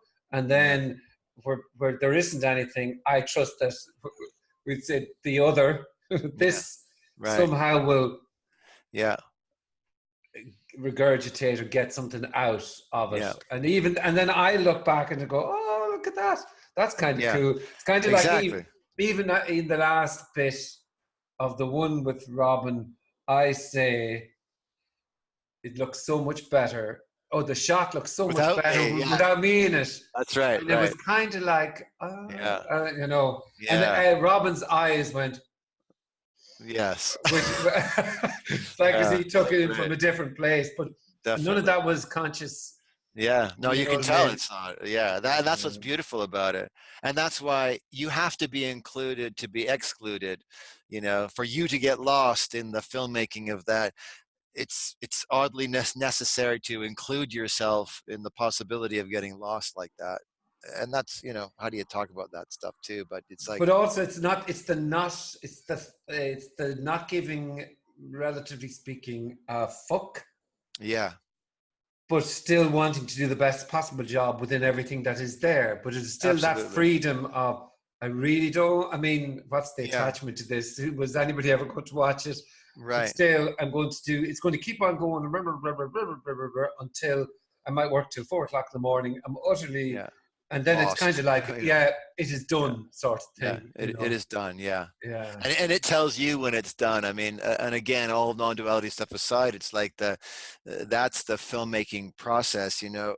And I've had the opportunity to sit in on things I've been in or even played the lead on and watch what happens in the dark room months after I disappear, and just seeing the minutia of how frames and how many, like what they're really dealing with and all of that.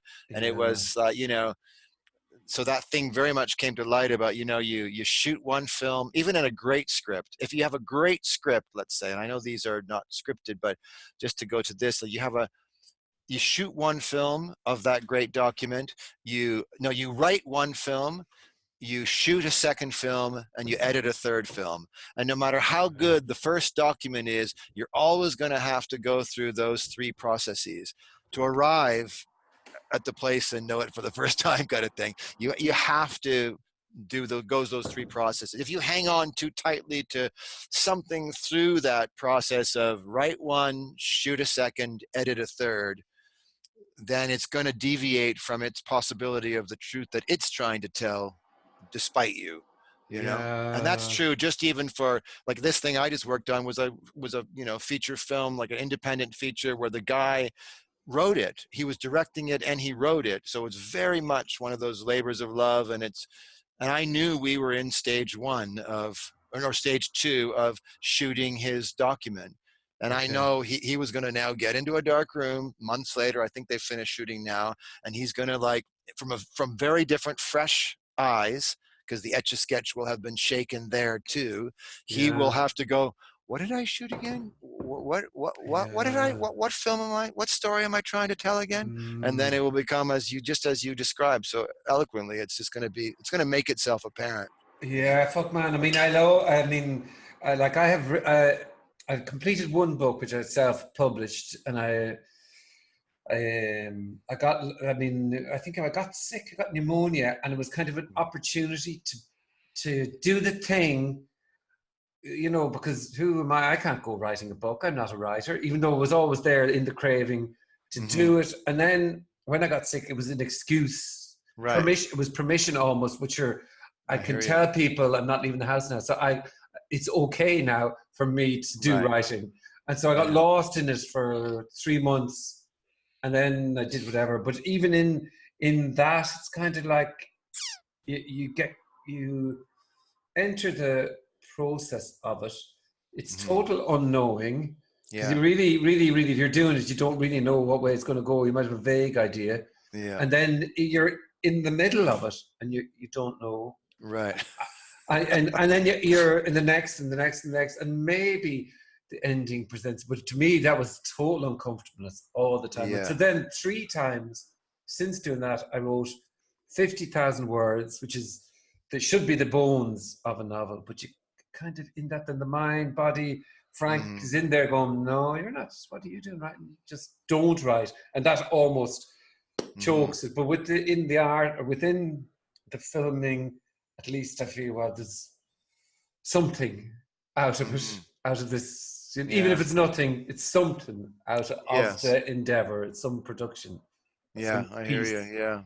Yeah. It's funny too. I mean, I over this last 7 years, and I never imagined, I didn't imagine any of this stuff 7 years ago, but I started writing something once that, you know, everything had been kind of pulled away, and there was like this, what felt like at the time kind of this forced seclusion. It was like a 7-year pneumonia. I just, okay, you know, and so I started, what started out as journaling kind of became a little bit writing. But then my mind would still kind of go, oh, well, what, you're like an actor now who's out of work and writing a book? Is that what's happening now? And so I played with all of that in my head. And then I realized that was another thought and blah, blah, blah. And then it was almost a permission landing to just go, look, it's not for anybody. It's like a painting in an attic. That's what I ended up deciding for myself. It's like, hey, I can go up and paint any fucking time I want. And this isn't for like to be put in the gallery later or for anyone to see. In fact, I knew I was writing less freely and with more Michael involved, when the whole point was I was trying to write about the journaling, the diary of the dissemination of Michael, which was very apparent and on the table. And I was trying to do my little autolysis journal about that. And, but there was still this feeling of needing to give myself permission to just go up to the attic and paint, man. Yeah. Just for nothing. and say you put it Mm. away, and only your daughter, it's going to be in the crawl space when you move, and when you die, she'll go in there and she'll find, oh, daddy wrote a book between blah blah blah. Okay, I had to, and I had to change a name too. Like I had to, like, I couldn't even say, Michael Riley. This I couldn't even. I had to. It's almost like I had to play the character of the writer. I had to build myself a I character totally relate to that now. Yeah, yeah, yeah. to then Totally and write it, utterly. which is Yeah. what I done my whole life professionally, which makes so much sense. Like Michael could disappear in the service of playing whoever, and I now, as a writer who was feeling all of the things that made even the one doing the puppeteering the one, all that stuff was falling away. And even to diary journal about it, I had to create an anonymous something in order to just totally take that off the table. Isn't It that was, it was fucking, very interesting. that's mad, because it's almost like, well, this is the confines in which this character operates. He's not allowed do the whatever thing. Right, So we put him, Michael Riley stays here. It's just, right. I put my own thoughts on it, because Yeah. I basically at one stage, I used to when I started making videos, I called myself Daniel Jackoff, which is my, Oh, that's cool. it's Dylan, Jack, and Faye, my three kids. Ah, nice, So nice. I was Danielle Jackoff, whatever. Beautiful. But I hope I haven't, I love it. I hope I haven't used that for anything dodgy. Anyway, um, um, but it was totally now Yeah, that this is Frank the yeah, businessman, marketeer. yeah, Sure, he's no right to be yeah. doing videos or whatever the fuck Right. it is. Yeah. And that is the weirdness of that. Like we do Mm. have to, like, it's why it's like those cliches about actors. They always say, like, oh, he must be like a class clown or whatever. It's like, why is it you get all these people? Like, actually, he's pretty shy. He's not, doesn't talk too much. Like, well, how could that possibly be? Because there is that feeling of like, I can, like the most, when my sister got married, I remember, and I had to do a little speech or whatever. This is way back in the day. She passed and a whole bunch of stuff happened, but I remember feeling like, God, I've done Shakespeare in the Park in front of 2,000 people. I've done all of this stuff. Like I've been to theater school. I've done all these plays, and yet I have to do a little 2-minute speech in front of people. And why am I nervous about this? Like there was Mm. something about that in there, about, because when I was doing Shakespeare in the Park in front of 2,000 people, the whole point was Michael was going to get to be put aside so that something could, and that felt like the most carnival, like the most play. It was like, that was the freedom of the disappearance, was that I wasn't going to have to be there. I might even show up later to take the compliments or the bad reviews or the good reviews after the fact. But during that time, which was the real meat and juice of the enterprise, I was going to get to be absent. And having done that in an art form through other characters, through the license to not be me, in a way, yeah, for kind of trickled up again now that all that was falling apart. And now I was trying to write about the deconstruction of this character who played the character. And as Yeah. soon as that happened, it was like I hadn't played a character in like 4 years, but now I had it gave me freedom to just like be funny or be this or be that or be irreverent or just be any freaking thing that needed to be to tell the story, but I didn't have it tied anymore. And all of those nested eggs, like I was writing about the fact that there's no author to any of it, and yet I needed to be an anonymous source in order to give myself permission to go in the attic and paint this thing. It was just Yeah. so nested dolls again, Yeah, that's Truly. the nested dolls, the Russian dolls. Yeah, Really, yeah, what's happening there? It's just, yeah, endless yeah. there. Yeah. And now it's like, it's odd. It's like doing this. Like we can look at, I just appreciate that we're in the Black Hole pub having a conversation with someone I'm getting to meet and admire. I at the same time, I just kind of go, like I've lived my life in the public eye for my career, and up until June 11th, when you gave me this invitation, and I got another invitation to go back and work for the first time in 7 years, and I took that one, and now I took this one. I feel like I'm in a little bit like, to post or not to post. Like something in the coin flip in the air, and the Schrodinger's cat of that. I kind of go, I don't know, man. Like, will my mind can say, well, is there going to be any producer or casting director who might see this and go, no, you don't want to hire Riley, man. He's down the fucking rabbit mental. hole. Man, he's become something else. Or would anyone who actually, and then the other part of my mind, and that goes, look, you know what? If anyone actually saw this, and because they were interested in this material, it might be a plus, in the mind of thinking about that. And then there's another part of me that goes, you know what? It was a great conversation, and I would love to go. I'm going to go to freaking Ireland, and we're going to do this in person. And let's do the next fucking pub with, like, we'll do like a joint and then that, and we'll, like, Michael and Frank and some cannabis and this. No, I'm coming to Canada. Okay, good. Yeah. You're in. You got a place to stay. So that's like, those are I the, think, those are the it's funny, because at one point I had thought you were in it, and I thought we were in the conversation, people would just think eccentric actor. Yeah. Oh, there's another eccentric actor. And they kind of go, yeah, okay, I'm not listening. And anyway, nobody watches this. Right. Yeah. But I mean, see, it is an interesting thing though, because like there's already so much of that, like, oh, what do you do? Like, like when I was an actor, and I lived in LA for 8 years, and I was married at the time, and my wife and I would go to these parties where other actors and producers were going to be, and we would literally on the way in the car look at each other and go, okay, real estate agent, fitness instructor. And so that when we got to the party and someone said, what do you do? I said, I'm a fitness instructor. Oh, yeah, interesting. And they would want to do somewhere else, right? Because I just knew that the person I did end up in the corner with of the party I didn't want to be at, with a glass of wine in my hand, I was going to have a way more interesting conversation as a fitness instructor than I was in Hollywood as an actor. Because I just didn't really care about all that stuff then, even though that's what I was there to do. There's a lot of preconceived notions about, oh, he's an actor. Oh, that means whatever they think it means, Yeah. What are you doing now? Yeah. What are you doing? But and I've been, whatever. It's just interesting. Like I mean, I don't talk about this subject. This subject? We're just talking. It's not a subject, but even there, I'm calling it a subject. And there's like, when I did the Life in Free Fall, which is the mango salad one, right? And my face is not in it. I know. And a part of that is also going, well, I can't. I have curiosity about this, but I can't validate this to be. I didn't want anybody, because I felt the whole thing was surrounded by people who appeared to be satisfied with knowing and understanding this.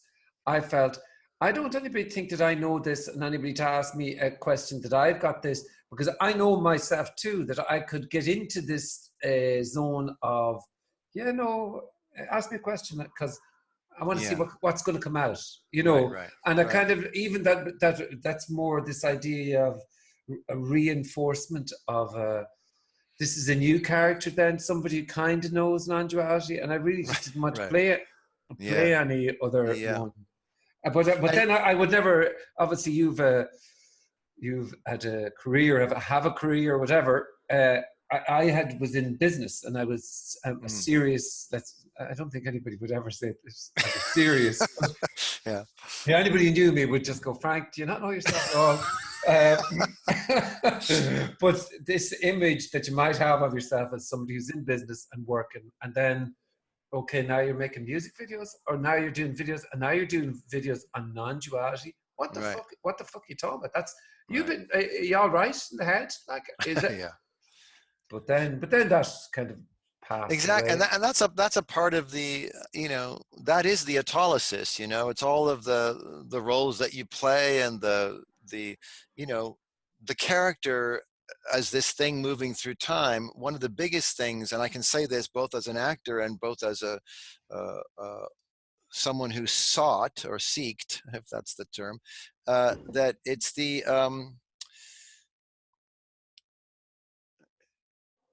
I forgot what I was going to say. What I don't know where I started there.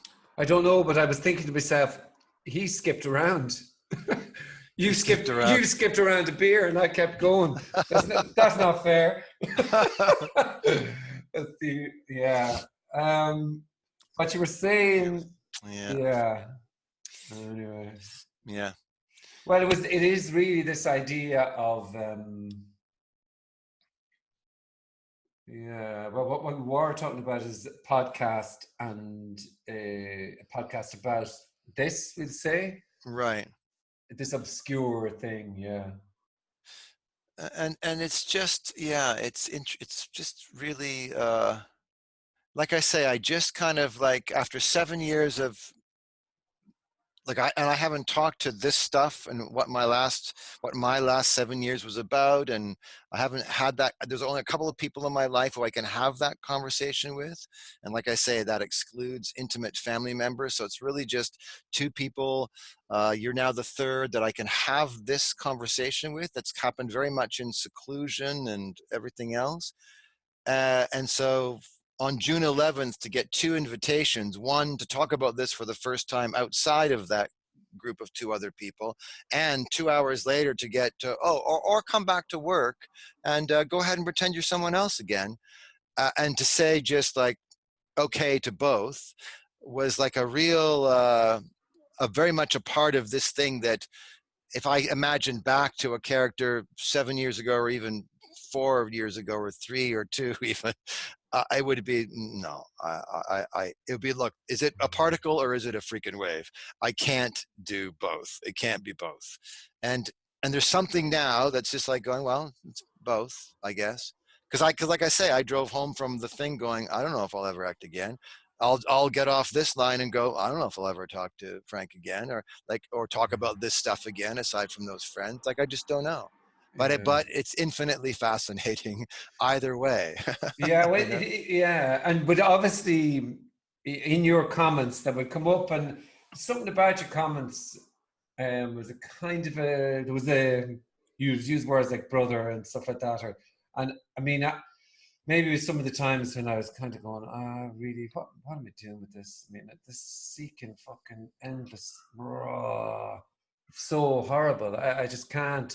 And then I'd come on YouTube time to time. I check the comments, and I kind of go, oh, that's nice. That's fucking whatever you would say, and it'd be Well, agenda. it was just It'd an be affection, agendaless. yeah, Yeah, it'd be yeah, agendaless as yeah, well. It'd be yeah, just a kind of a nice comment. yeah. Like I said, like I way back in the, mango salad days, I just kind of like, I would love to sit with that guy in a pub and have a couple.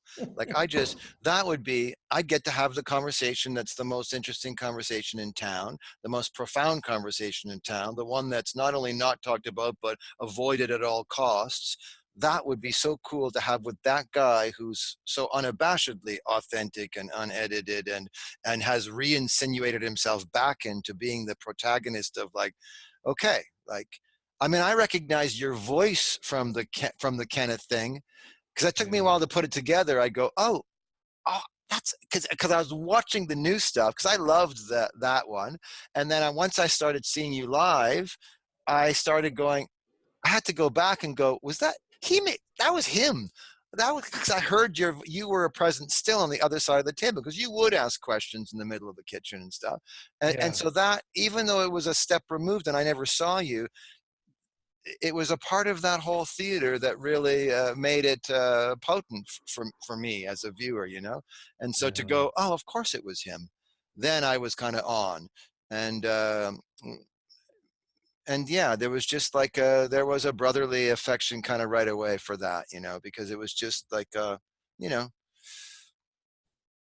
it's just such a rare, you're like, I'm 57, you're 44. Yeah, 44. Like, Yeah. so in the story, like, when you get to your middle age, when no one gets to their middle age, and there's this whole other download that happens, like,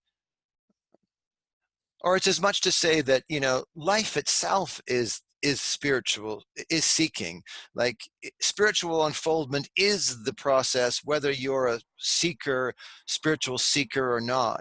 So when you get to people, I mean, I look through this with men I know who aren't into this stuff at all. My dad, who I had a front row seat to all my life, there was a kind of like, he was seeking, you know, even though he wasn't seeking this thing that, and in a way, I know he was, of course. There's only one thing to seek because it's the only one thing that can be found, which is the only one thing that was never lost in the first place.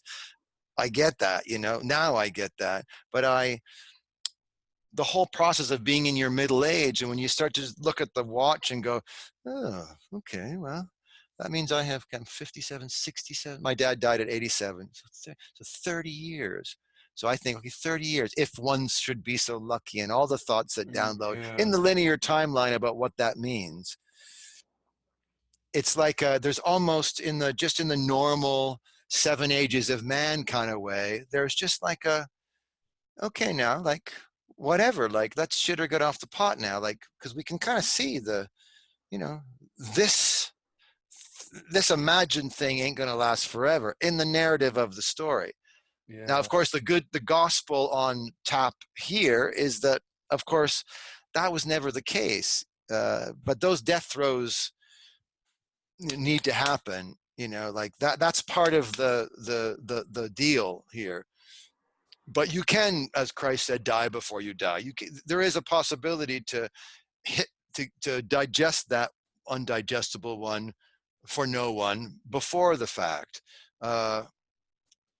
But even if you don't, and even if you go nowhere near spirituality all your life, you look at people who are a little bit older and you just like, you know, there's just something, shit's getting serious now. Like, and it might blow up into, okay, sports cars and my third divorce, and it could do whatever it's going to fucking do. But in general, there's okay, if it's true that I am a long-lasting independent entity moving through time, born in 1962, and by second moving toward my deathbed, even if that story were true, which we know it's not, let's say, but even if it were, that's enough, man. That's enough right there to go, okay, well, what then, you know, like what then? And then back to the questions, like, okay, hang on, everyone out of the pool. I don't have long. What is this? What is going on here?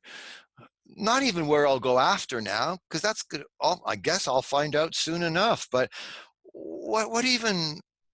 Where was I before? Like, what is putting the possibility of any of this here in the first place? Like, those are very pre-spiritual, potent questions, you know, and questions that every character has to ask. And the answer to every one of those questions is exactly the answer of this with the capital THIS.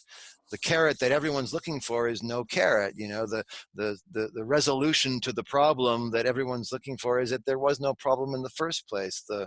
All of the things that we've been talking about.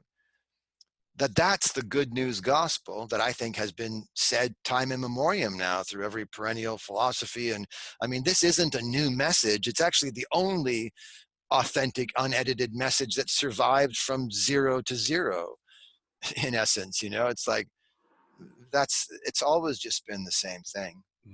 And once in a while, a little monolith gets laid down, and a Christ or a Buddha or Muhammad or an Allah or a Krishna or a Vishnu or somebody goes, hey, do you guys know that this is all just one thing observing itself with different qualities of its own attention to itself, and you don't even exist in the first place?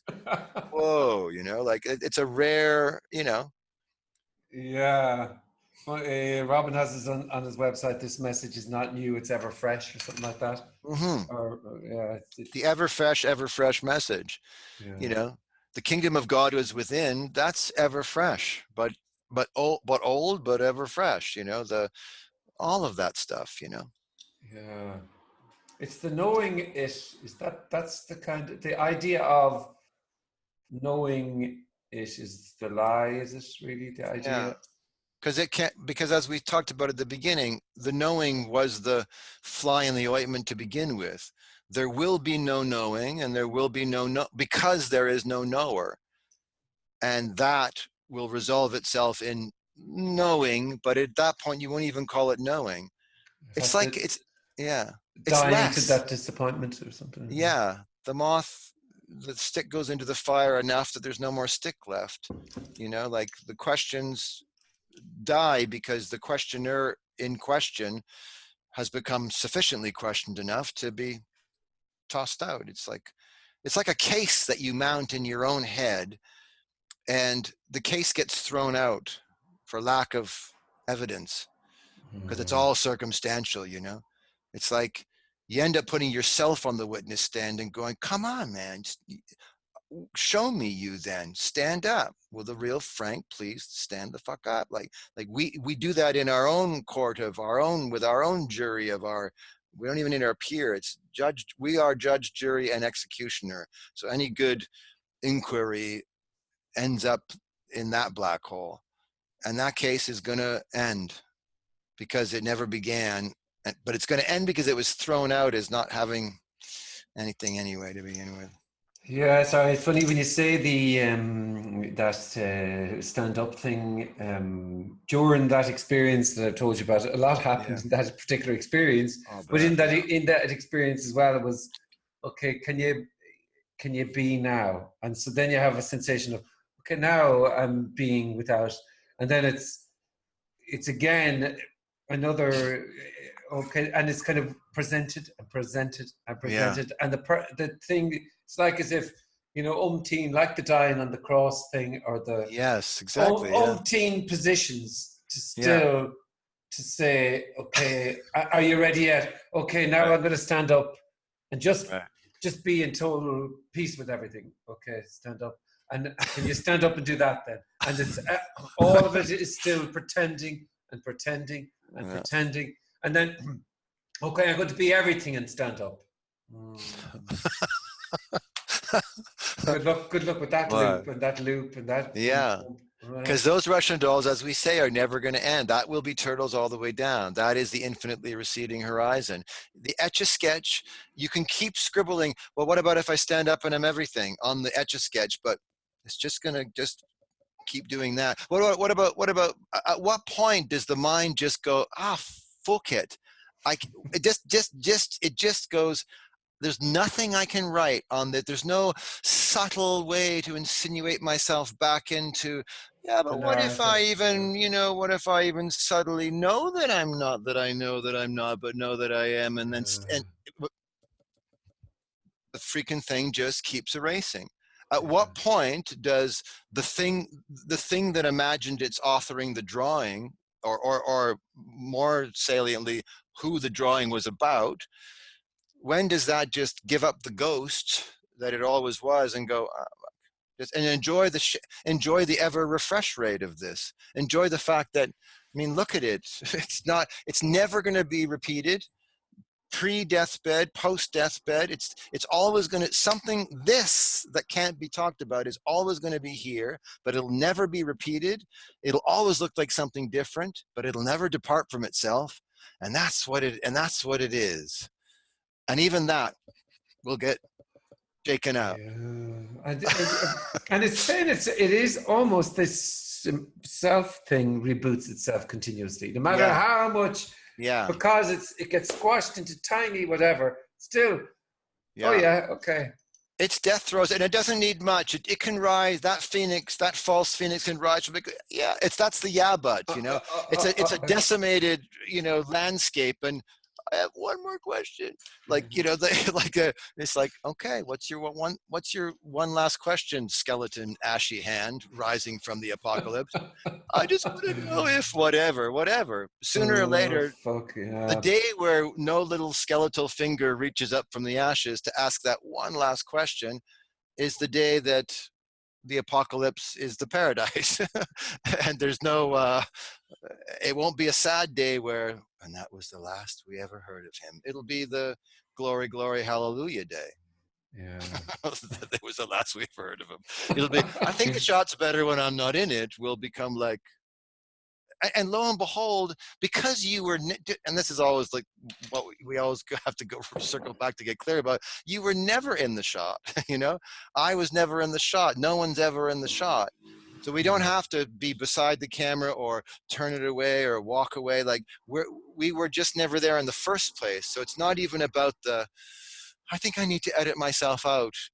That's in the shot. It's pre that and post that, you know, it's like we were already not in the shot. We weren't even written into the original screenplay. Like it's just before. It's a priori to a priori. It's just like it's just off. It's just off. It's the part. I think it's one of the things I wrote to you at one point. It's like we're just going to be too late to this party. Yeah. Doesn't mean we can't come and drink harps and Guinnesses and chips and have a party. And it's the best party in town, especially this one. I'd rather be at this pub than my pub down the street, where I go to write. And as I'm writing, I hear peripherally conversations that are the most beautiful, lovely, innocent, inane, meaningless, drivel conversations with, you know, beautiful and meaningless at the same time. And that kind of inspires me there, because I can just be the guy, the weird, you know, unemployed actor with the laptop, you know. But this pub is like, it's a rare pub. The Black Hole pub is a rare place. Yeah. The Black Hole talks, Black Hole pub talks. Yeah. Yeah. Yeah. And man. whether we end up posting this one or not, like I hope to have some more of them with you. And yeah, I think we yeah, definitely need to. yeah, because there's just it's, you know, once it's like an embarrassment of riches, you know. It's just like this is the gift that keeps on giving, you know. This with a capital THIS, you know, especially when you meet a brother who is, you know, on the scent of that, you know, precious whateverness, you know. Yeah.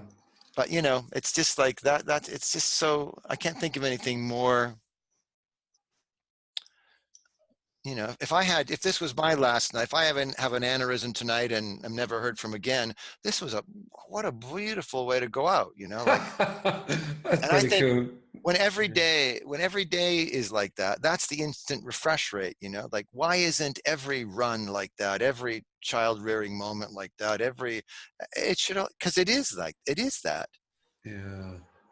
But we continually disinvite ourselves to the best party in town. We continually like disinvite ourselves to, that's the self. The self is the denial of what's actually happening. Yeah. You know.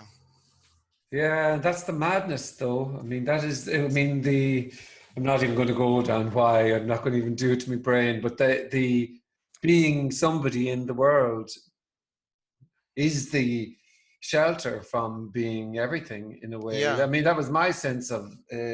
But I know it is obviously a perspective view. But it seemed like because that it was too much. It makes sense that the predominant view is being separate in that instance. Right. It felt, whether if the predominant view is being separate, then that's the brilliant game playing out. And then Right. why wouldn't you play it forever than seeing the emptiness? Right. But the thing is, yeah, exactly. It's like, but it's the game for no one, you know. It's like God looks in the mirror and asks who she is and never gets an answer, and that's who she is. That's the best. That's the only game in town. It's the only game in town, and you know, it's, you know, yeah, it's like, man, it's like, just like what you said. It's not. Does that question stop though? That question Yeah. stops. Is this the question? That Yeah. question stops. Yeah. It Who just am I? becomes. Yeah, because it's the who in question asking the am I part that gets seen through. You know what? Like for me, it's like the mind is like a. Like for me, it's like I was so OCD diligent and about the inquiry all by myself, with everything taken off the table for a while. It's like it's like standing too close to the magician in the backyard party of the kid, you know? Like there's a certain place where you can stand in front of the close-up magician where you go, Jesus, fuck, where'd the coin go? And how'd that, but if you go over his right shoulder, and if the magician is the mind, and you go over the right shoulder of the mind, where the mind doesn't want you to have that vantage because it's unfair, but when you start looking at the mind pull off that trick, you go, oh, dude, I just saw you put that in your, you see, and you see the trick of how the mind creates the false sense of a Frank or a Michael. You see the trick in real time. And once you've seen the trick, even if you go around to the front where all the kids are watching again, God damn it, it looks like that card, you still see the trick still works, but not exactly anymore because you've been over the magician's right shoulder and you've seen how that works. So you kind of, the snake is not, the rope can't be a snake again. It just can't be because it's seen through. It's not that it doesn't go away. Oh, the mind stops and no more thought. We have 90,000 thoughts a day. That was an Australian study I read somewhere. 90,000 thoughts a day. Most of them are repetitive and most of them are negative. If the only thing I had to do today was get up, work out, call my daughter, arrive at Frank at 4 or 3, that's like 5 thoughts. What were the other 85, 95? Like what are they about? What are they doing here? And what they're doing is insinuating the thinker of them, the author of them, the one to whom they all apply and are all about. But Yeah. I feel like the last 7 years is about standing right behind the magician going, God, still looks like you do that French drop with that coin and it sure looks like that coin disappears, but I know I see you, house builder. It was a little bit like that. Yeah. Yeah. An experience is like the one we've been describing here. That's like you've gone right backstage. It's like you're at the freaking David Copperfield show and you're backstage at the David Copperfield show. Now you're still going to end up in the front of the house as you have, going like, fucking, that was David. That was like, holy fuck. And I saw exactly, but you know, do you need to go back to see one more show? Do you need to see David Blaine now? Or like, Yeah. I think that once that infinity that you've talked about, the real-time etch-a-sketch refresh rate of no walls to this, no edges to this envelope starts to get seen, it's like the gig is up, you know. It's almost like that feeling, I think you've described it on other things, you go, it's almost like there's a certain point you go, because I remember this feeling of going, oh, I didn't think that's what you're talking about. You know what? Can I stop that now? Like, is there a way, I didn't actually sign in blood there, did I, on that line? Did I, like, what the, oh, no. There's no turning back from that, you know? That was I've had that very, very recently of the idea of trying to reverse out the driveway. Right. With all this. And it's kind of in that moment in time, then it's kind of going, okay, what's going to reverse out the driveway now? Yeah. And then it's what's going to reverse out the drive, and okay, and then it's the not being able to get out. No. And that's too much. Then it's almost, that's too much. You could be in your Ferrari and slam that thing in reverse and put your pedal to the metal, and you'll end up back in the driveway trying to reverse from the driveway again. It's always going to just end up where it started and never left in the first place, because that's what it is. And there's no backing out of that, because it is that already. But that's like an infinite fucking loop, man. Well, I think you know of infinite fucking loops now. That's infinite fucking loop. It's a Mobius strip. There's no getting off a Mobius strip. And at that point, there's not even a you to get off or a Mobius strip to be even there. It's just all of that goes away, because it's already just this. You don't have to back out of anything. You're pre-backed out. You're pre-backed in. You're pre not even in or out. You're just pre. and that's the, you know, the stick poking the fire gets shorter and shorter and shorter and shorter, and your fingers start to get hotter and hotter and hotter and hotter, and then that's it. Then that's it. That's Yeah, it. I spoke to Tim this afternoon there. Oh, cool. I like Tim. We was only a short chat, but he's talked about 6 or 7 weeks of absolute torture. Now, he said it's a bit of a story, but yeah, absolute torture. I had I watched that not the interview you just did, but a previous one where he talked about a little bit of that that it didn't look pretty. I mean, that's what I would, you know, if we had like 6 more hours in the pub, you know, I could spin out a story, as you have to be quick to point out, but it was had a lot of anxiety around it. It had a lot of like, you know, there's just, you know, but luckily I had some seclusion, and I didn't have too many responsibilities, and I had the luxury of being able to afford not to do anything for a little while, and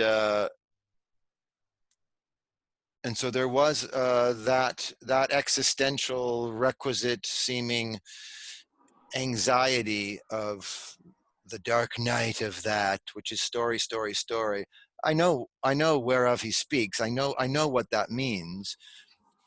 And even in this experience that what we've been talking about that you describe, I mean, talk about existential. I mean, that must be that in, you know, in short order.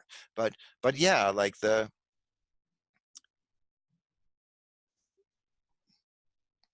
thing in question that was never there in the first place is not going to go quietly into that good night, as they say.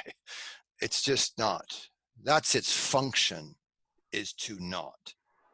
And so when the gig starts to be up and is clear the gig is up and clear that it's not going to be at the other end to go, I did it or I got it or what, like when all that gets like just taken off the table, and the table gets taken and the one standing in front of the table gets taken, which is the point, then first of all, it doesn't matter at that point, because what was all that about? That's the weird thing too, is like, it's like fear, leading up to this critical threshold of couldn't get more. And then at the other side, it's like, well, what was that? What was that all about? It was about the death throes of the thing that never was, in that way, and can manifest itself in all the ways it does, individually for each fictional character, I think. I mean, I've heard, as you have, of like, oh, I didn't have any of that. I was just walking through the park one day and boom, merry month of May, and now I'm everything, you know? Oh, glory, hallelujah, good on you, brother. But I think that maybe this character was a little more stubborn. I think everything that, all the plugins that was who the characters imagined and believed and kept the plate spinning to be, those kind of summarily, unsummarily, and systematically, seemingly, had to be taken away. Okay, no more actor, no more lover, no more this, no more that, no more, just no more. That's just like forced retreat or something.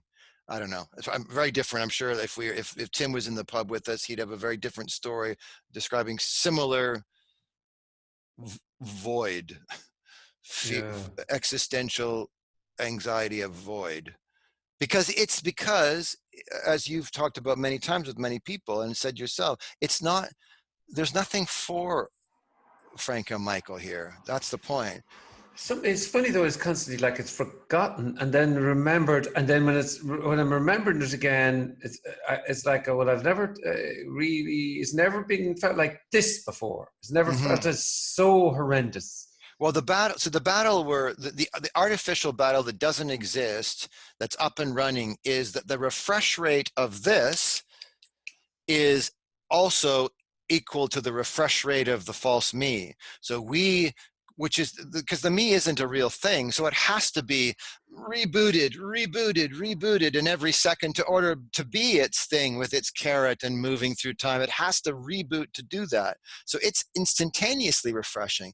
That's its only existence because it was never there in the first place. The only way it can seem to be there and seem to believed and felt, more importantly, to be there is to have it there, seemingly there again, but it was never even there in the first place. But if it can imagine a future in which it soon will be there and remember the time it was just there, then that's enough. Even by a second back, when I was just talking to Frank, when this sentence started, plus when I end this sentence, I'll still be here. If I can add that future second to that past one and loop it around this one that's seemingly happening now, I'm off to the races. And that's just 4 seconds. I'm 57 years old. I've been, like, I can now, like, it doesn't take much, right? And now, because it's the complete refresh rate of something that never was inside, not really, as something that's really instantly refreshing. So instantly refreshing, it doesn't have room for a you. I mean, it's like the thing with time, like where would we even store a Frank or a Michael, given that we can feel the palpable feeling of there not being real past and real future and maybe some semblance of some present here. But if I can really take both those ends off the table and I don't have them at my disposal anymore to work with, where would I even put me? Even at a quadrillion computations a second, where would I put me? I don't have the storage.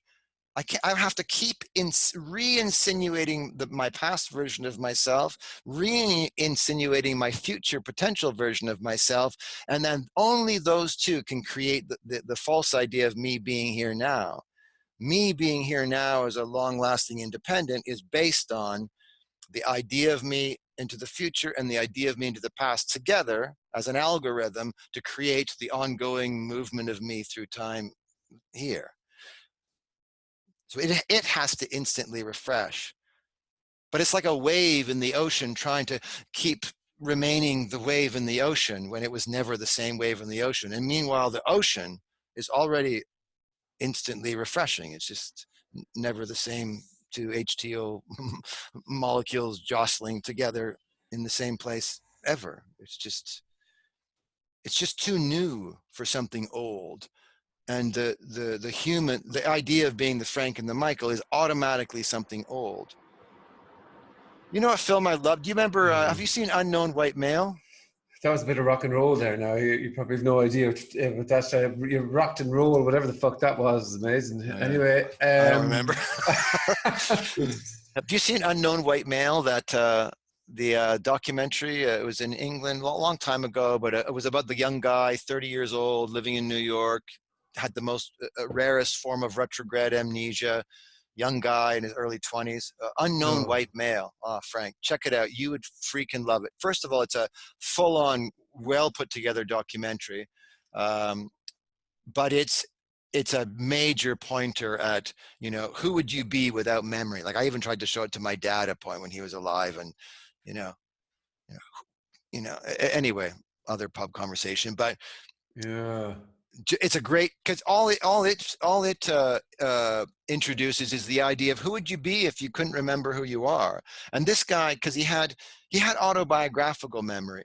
How did it work again? So he knew what an ocean was. Yeah, I know what an ocean is. I just don't have any memory of ever having seen one.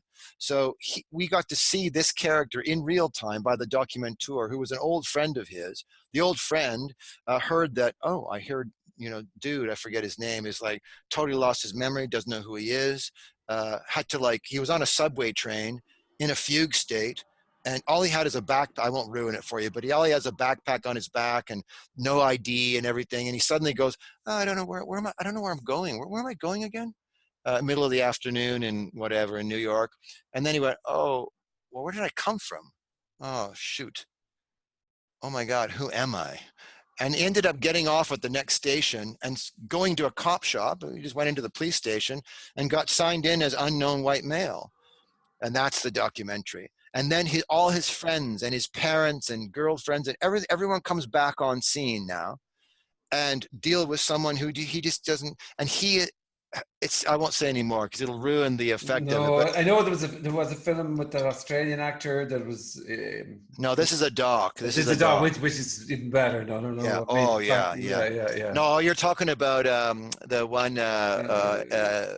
What's the one? It's What's not the word? intermission. It's not. Is it intermission? Yeah. No, it's There's a this memento. Memento. Memento. Yeah, Guy Yes, Pearce. yes, yes. Guy Yeah. Pearce. Yeah. It's the real. It's memento, real deal.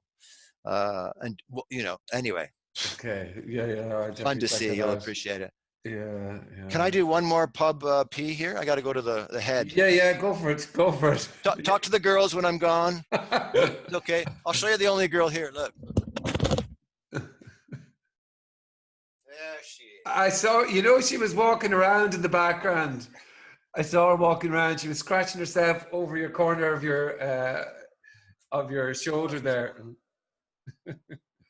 But she can't hear me.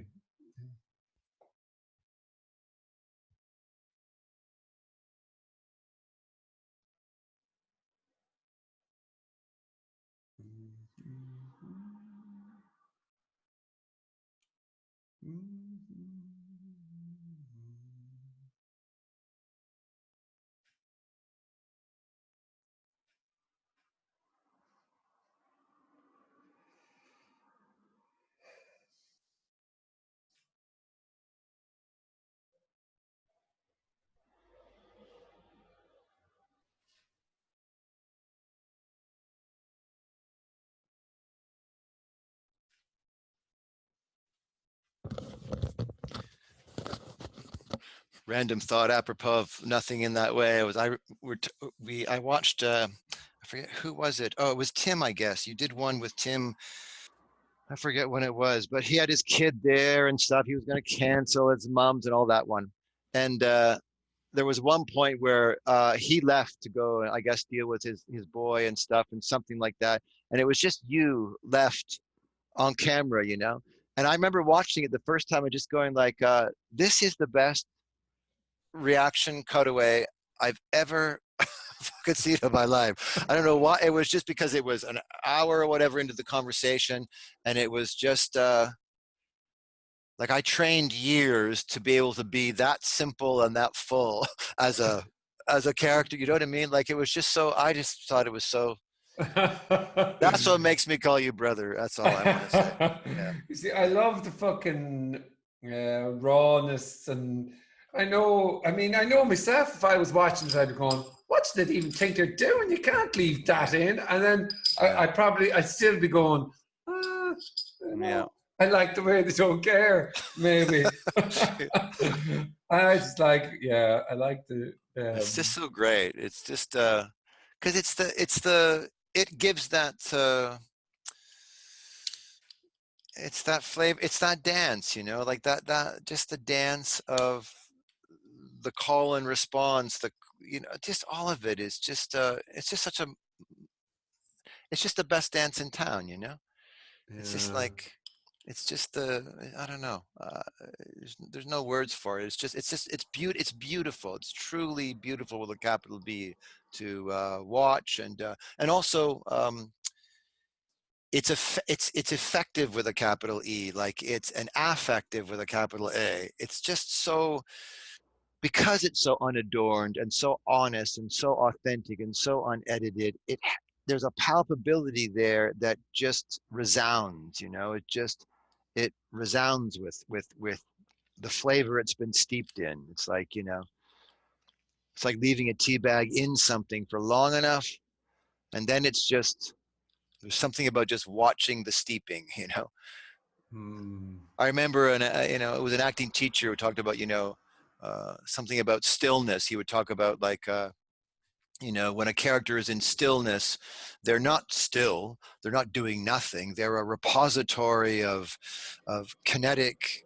There's just there's so much going on that there's no movement. And there's, apropos of all of that and nothing, there's something about that that's also speaks to me, you know, like so much going on that it doesn't move, you know. That's pretty wild. Well, in a sense, you're digging nothing without any shovels, and Right. somehow conversations happening. And yeah, I mean, sometimes maybe I think there's times when I think, okay, or there's been times in the past where I thought, okay, you know, I can get to the bottom of this, or by not hiding or not being, I think maybe saying it as saying it, can't stand lying maybe, but that's only just a character thing.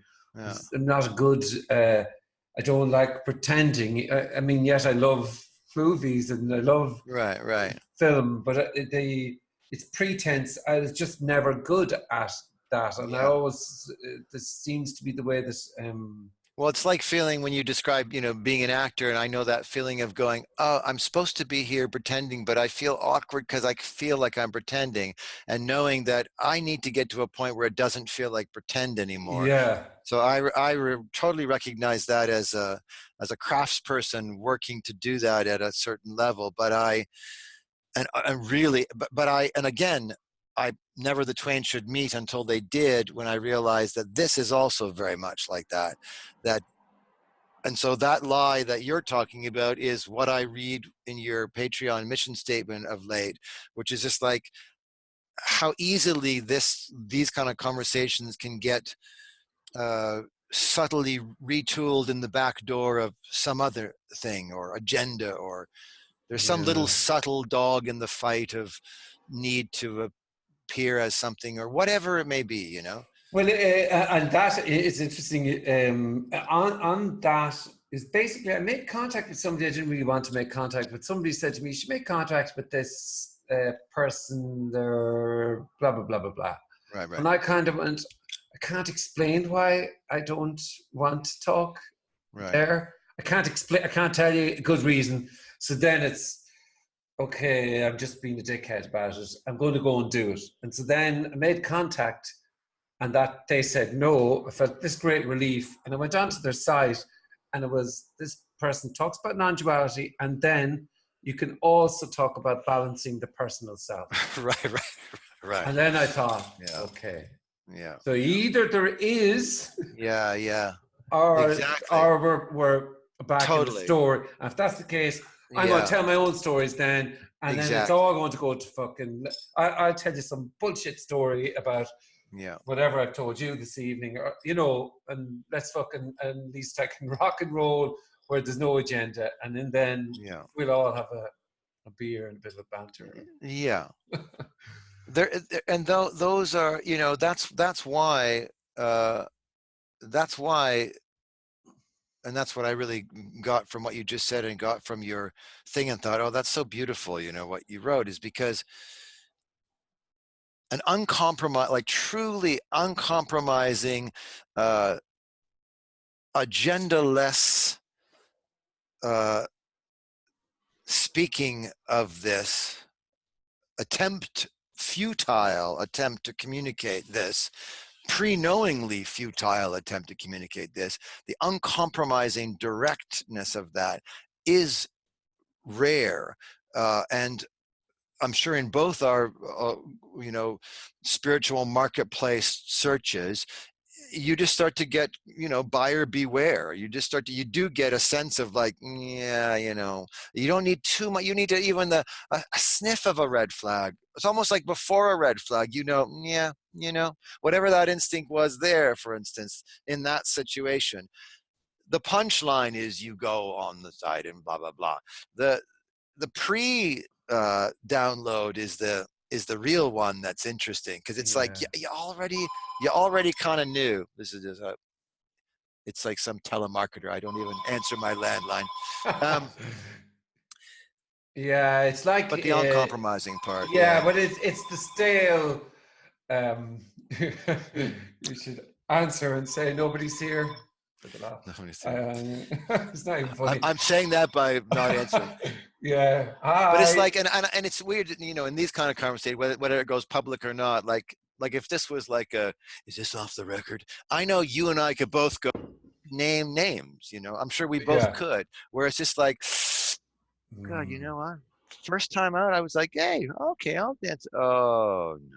Oh no. Yeah. Like right, and that is like that should be so is just what it is, But Yeah, what's it nice is. Yeah. what's nice is that what's nice is and what's most important is when once you have the scent in your it's like the bloodhound with like smelling the dead girl's shirt, like go and find the body, go and find the body. Once the blood once you've really tasted once you've got death in your nostrils, like as it were for the bloodhound in this analogy, maybe more apt than I even meant it Yeah. to be. It's like Fuck's sake.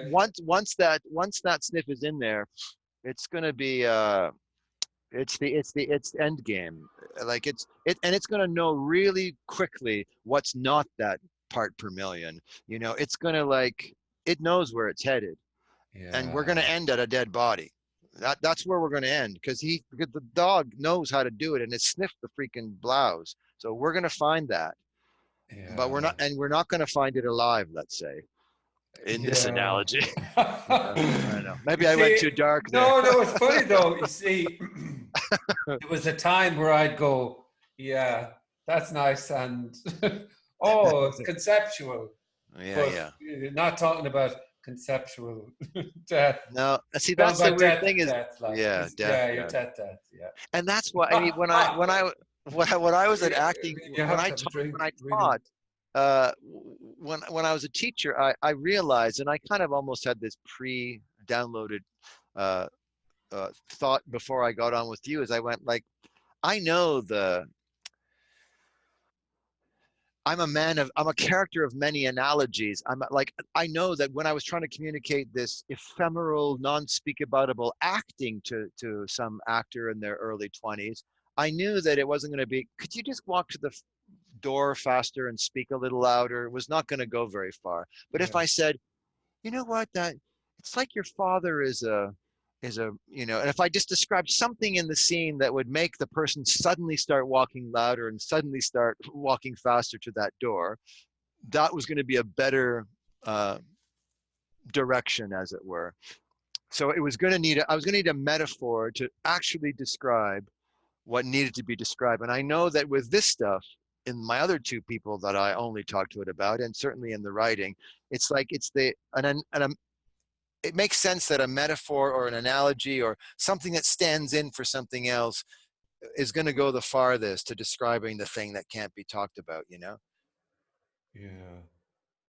And that's why film that's why your stuff as a medium has a real potency, is because it it is going to, once you put a song in, and we're like, once we're in that filmmaking dream like world, and that's why dream is such a great analogy. Once you're in that dreamlike world of the cinematic, you know, uh, gestalt, you are off to the races now, because everything is meaning and metaphor. Every cutaway, every song, every look, everything, it's all, now you just have, you're in a poetic land of archetypes and everything. You're just, so everything is speaking the thousand words at that point. And so I've always found that a good metaphor, even especially if it's one that's out of pulled out of your ass, it's if it's salient, it's probably a good one, because it's the attempt to describe something that can't be described, or something like that. You know what I mean? Mm. I suppose it is the expressing, maybe then, yeah. I think that's Yeah. the Or the that's the desire to express, like, oh, I can't, how can I say it, how can I say it, how can I say it, and then to throw some words that are never going to survive or never going to succeed, but the attempt is all, or something, like something about that. yeah. I think it's there is something in expression. I suppose it's interesting for me about it when you were talking about it. I mean, the truth of it is, oh, I don't really know how. I mean, if this was on something else, let's just say I could go, yeah, thanks for that now. Hmm. No, you're making me feel good, or whatever. Yeah, But yeah, with this, I kind of have to, it's pure, it's just instinct, and it's kind of, there's nothing, because there's nothing in it for me. Only that maybe, let's just say, getting lost in it when yeah, I get lost in it. But otherwise, yeah. it's It's kind of, And then we're back to our fearing and looking for our own absence, you know, which has been the dealio all along, you know. As kids, it was so easy, and then we were untaught to do that, and then we almost have to unlearn, relearn how cool getting lost can be, you know. yeah. It's like you know, going to sleep at night is like, fuck, whatever the day's been, at least every 16 hours I get to just shut the show down, like no matter Yeah. what came before. Or and that's been, you know, I always thought that was amazing early on. I always used to think, hang on a second, like, so I'm awake for 8 hours, and I'm gonna like, so if I sleep for 8 hours in every 24-hour cycle, that means that I'm going to be dreaming and asleep basically for, or at least I'll be asleep for a third of my life. So if I live to be 90, that means I'm going to have spent 30 years in some kind of not the waking world. Like already that fact to me at the beginning of seeking, when the scent was first getting in the nose, it was like, hang on, that's true. And so 8 hours sleep at a 24-hour cycle, that means for 30 years, if I live to be 90, I'm the, gonzo. the computer had to shut down. Even this prodigious, you know, computer, it had to shut the fuck down. It had to Yeah. put it all to bed. And then you're in all those deep sleep things. Like why, you know, that's why the dream is such a potent image always. It's like, so there you are in a dream. So I'll go to sleep tonight, and, you know, the frank conversation and 57 years of autobiography and everything will just be off, will just go away. And then some new world in which I'll be walking along, you know, New York, Times Square, having some scenario with people. And even if I don't go lucid, I'll wake up in the morning and go, oh, there was no Times. I wasn't even there. Never mind all the other characters in Times Square, but the whole thing wasn't there. And so that's almost the same question, you know, like that's why the dream is such a potent analogy. It's like those dreams you have where you start, I could have my dream tonight, and I don't just pop in going, okay, I'm walking along Times Square and I really want a sandwich or something, whatever my agenda is, whatever I want is, like I'm walking along Times Square wanting a sandwich. But I can like have a whole like a 30-year backstory about, no, I'm here because not just sandwich, forget that. Like I have a biography that goes back way before this moment in Times Square. I have a retroactive autobiography that goes back to as far as I can remember, and makes me who I am now in Times Square. And now I have as far as I can remember forward, and now I'm in my dream. But that whole past fiction was created in real time right then in the dream. As soon as I started dreaming, I had a backstory, you know, Mm. and then therefore a forward moving story that I wanted or didn't want, or whatever. And therefore a present one that I was now in the dream as, with all these other cast of thousands and sets of intricate, you know. And that's why when you go lucid in a dream, I think I heard you say once you went lucid in a dream in a talk you had. Oh yeah. I think it was about candy, or you wanted candy in the whatever the thing was. But anyway, Yeah, I used to try and bring sweets home. exactly.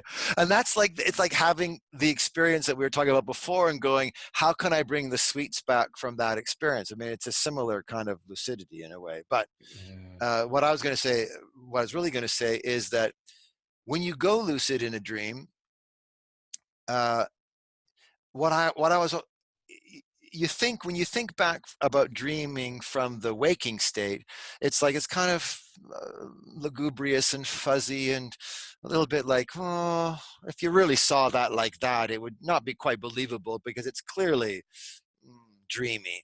But when you're in it and go lucid, it's like, holy fuck. Like I remember I remember going lucid in a dream once, and I had a period of lucidity even in the last 7 years that was very much like this, where I'd be in a scenario and I'd be in a house or something, and then there'd be all of a sudden I'd go lucid in the dream, and then I'd go, oh my God, I'm dreaming.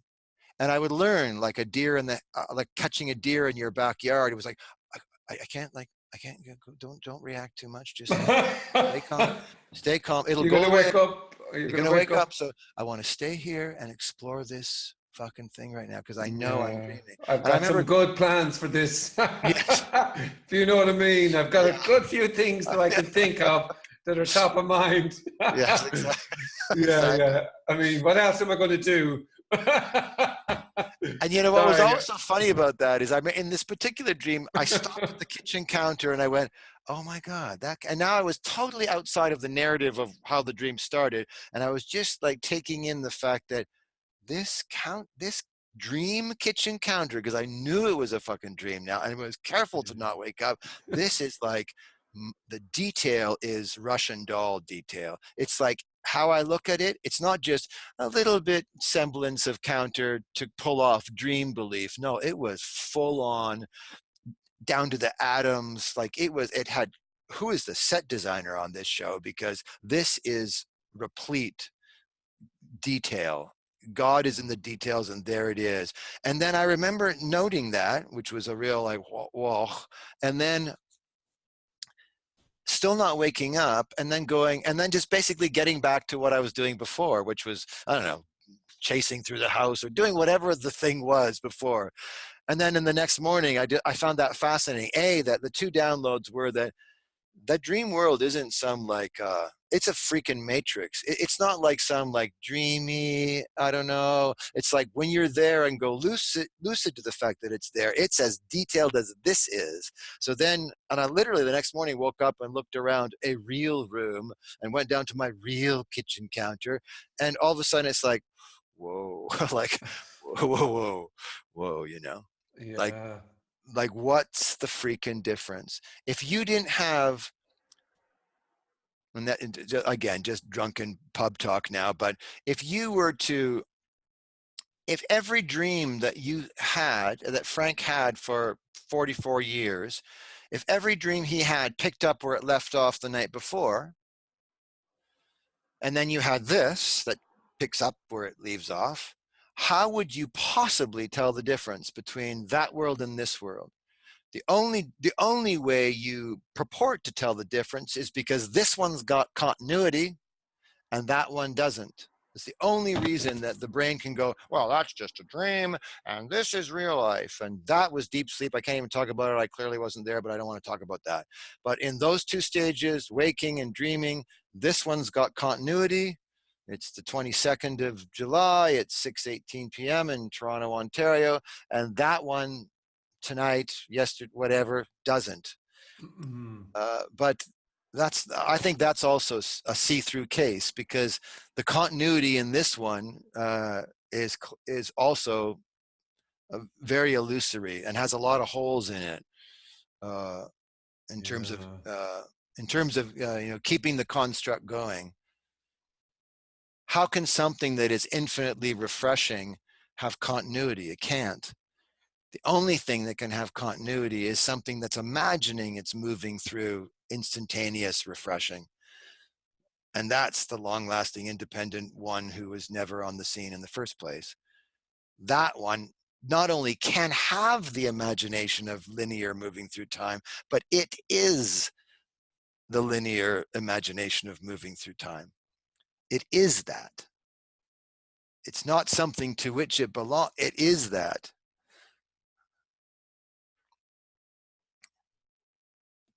That imagination of itself. Like it is the imagination that it's moving through time.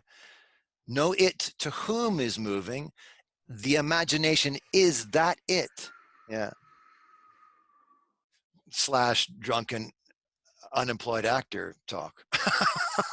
But anyway, you No, know I what I don't. mean? But that's the. That was a linchpin here, is that I always, my backdoor Mind. insinuation was always that, okay, there's gonna, there's a one to whom Yeah. the dust bunny, the vortex, it's like a whirlpool or whatever, like It's there's, happening too, but it's. yeah. Yeah. But When the I went. whirlpool is the illusion that is creating the illusion of the one to whom. Yeah. Who would they? That's. I remember having that sense so fucking. with the Tony Parsons meeting that time, let's just say I have a memory. It's as clear as the day is long, as the way you were saying it there.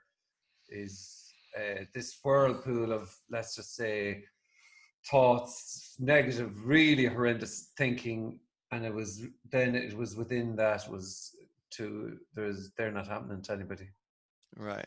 and then a total relaxation into that. Right. And of course, that total relaxation has to fall exactly hard upon that seeing, because the unrelaxed part was the belief in that movement. Yeah. The relaxation is not a relaxation for one to whom that's no longer happening. The relaxation is the fact that that's no longer happening. Yeah. That's the piece and that then passes. It was tying my lace the next morning was spectacular, because it's just tying laces. It's not tying laces. Tying laces to go anywhere. Right. Just tying laces. And then tying laces happen when tying laces are happened, and then goodbye, I'm going for a run is happening when goodbye, I'm going for a run is happening, and then running is happening when running is happening, and then it just on and on and on. That's for no one. All of this with capital THIS plus the thinking, because the thinking doesn't go away, but for no one. And then laces get tied and films get shot and roles get played and pub conversations happen and on and on and on and on and on, instant refresh rate. For no one.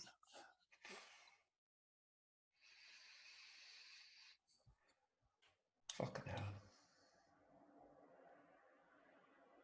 And that fucking hell right there is the heaven, right there. Right there. That's the, because it is fucking hell for the mind who's been kicked out of paradise for eating from the tree of knowledge or whatever. Like, you can eat from the tree of life. The tree of life is just tie your laces, go for a run, say goodbye to your wife, and then just fucking run. That's the tree of life. Eat from it, horn of plenty, all you want, 24/7 in no time. But as soon as we start, well, it's running and it's laces, and it's like, as soon as we've eaten from the ability to describe any of it, even from the very beginning, even from the shoelaces and before, is being ousted from paradise. And the story begins again. And It's constantly rebooting and beginning again. The never-ending story. The never-ending story is the fucking hell. The fucking hell is the never-ending story. Man, I fucking tasted hell on earth that was the other part of that trip, man. It was a story, but it was the hell. It was. I wrote a long email, nice. And it was to Boris, and it was the kind of eternal loneliness of crying for eternity and nobody hearing the cry. And it was that felt over and over and over and over and over and over and over and over and over and over and over and over and over until I'm in the ground, I'm weeds, and I'm back up again, and then again. Over and over and over and over and over and over. I'm sorry, I keep saying it. We definitely won't be putting this out there, but it was over and over, and it was kind of when, and there's no. Because that over and over will never be over, but the seeing that it will never be over is the over. Yeah. But then at that point, it's not for anyone who's going to go back to the ground and rise up and go back to the ground and rise up and go back. It'll be over and over until, like more over and over. Yeah, it's too much. Too much for a person. It's just too much for a person. It's starting way back. Like, it was too much for a person from you had me at hello. You know what I mean? Like, it was it was like pre too much for a person. Yeah, a bit late for saying that now. Yeah. Yeah, but in a good way, like, it's like way, it's so, that part's really quite beautiful, really. I mean, beautiful in all its direness. It's quite beautiful. You see, and the thing with it is, when you say it's too much for a person, the person goes, I go, I don't think so. Give me some of that now. That sounds Right, good right, because I don't know what that is. And even though I want to know that. And right. Because as we but start talking about the only thing, that's the only thing that the person there who doesn't exist can do. That's its only function. That's its 101 business as usual prime directive, is to just do that. Not that there is a Frank doing that, but that doing, it re-insinuates the Frank that imagines is doing that doing. That just is that, and that will never not be that. yeah, and you It's see, that falls away. It's no more of that. Or let's say, because laces will still get tied, and wantings and desires, and I'd prefer another harp, or maybe I'll try that Kilkenny. Like, it's like, oh, that's never gonna, that's just what it is, but it's nothing to do with, there's nothing there wanting that or knowing it just that, keeps or, going, Ben. Is that it? It just keeps yeah, going. yeah. It just keeps going. But Whatever. again, it's so weird, because in the poetry of it, it's like, even when we say something really simple and like, okay, so all right, then it just keeps going. Like right now, it just keeps going. There's only 4 little hieroglyphs there, but we got a lot of dissemination to do. Going, keep, and it just keeps going. Like there's so much. It seems so simple and innocuous to say, but so much has been insinuated in that simple little 4-word sentence. Even though the sentence points at something true, it just keeps going. Russian dolls all the way down, la la la la la, only infinity, only spacious awakeness, only all the fucking words. But each, it only just keeps going, or whatever. We have to, it started at hello, it started at it. There was never an it that could just keep going. There was just never the first thing. There was just never the first thing. And yet it just keeps going, with capital I, capital T, points to the idea that there's only just this instantly refreshing it, which just keeps going. True enough, but also not true enough, because it was before that. We're late to that party even then, you know? It's deadly by definition, you know? Yeah. Jesus fucking hell. Maybe it's just a sensory thing at the moment, but it's like, you see, because you expect that something can enjoy something. Oh, Mm-hmm. so maybe, peace can enjoy peace, or all that is can Yeah, finally rest and yeah, go, I am yeah. finally at Right. peace. But that's the thing. The I will never be finally at peace, because the Yeah. I is the definition of not non-peaceful. And so you will never arrive at, and enjoyment is not, insinuates an enjoyer, but is just enjoyment. And in fact, by definition, true enjoyment, or bliss, let's say, let's push enjoyment up to the rafters and say absolute fucking enjoyment, bliss, then, god damn it. Let's say bliss. That's not for anyone. uh, and that's why it's bliss. It's bliss because it doesn't have anyone doing a wow, this is really blissful after the fact or before. It doesn't have that anymore. It's just enjoyment for enjoyment's sake, as joy, like, again, poetry. But it's just everything in the enjoy the breathe the think the eat the smell the drink insinuates the one to whom, but there is no one to whom. And that's just the punchline. Oh, that's just, there's no one behind the furnace. The whole construct has been created to protect something that was never there, and studiously constructed to protect something that was never there. And so once it's seen through, once you get the vantage of the magician in the backyard and you see how the trick's been done, that one to whom gets seen through, the aroma or flavor of that one doesn't go anywhere, because that's all that was actually there anyway, is just the aroma of the character. But I made a living on just give me 3 weeks to prepare with the aroma, and I can sniff that one down and then create it was a great, what was the quote? An acting teacher said, the text generates the symptoms and the actor generates the disease. Like that was like, the text tells me the symptoms, and then my job is to go in and create the disease to which those symptoms apply, which meant the diseased one to whom those symptoms apply. The text of our life generates the disease that our characters seem to be going through, and we as characters go ahead and play that, or the symptoms rather, and we go ahead and play out the one to whom those symptoms apply. The dis-ease, which again, back to stuff you've talked about lots of times with lots of different people, like the illusory me, this little ephemeral eidolon me, is the original dis-ease. It is the disease.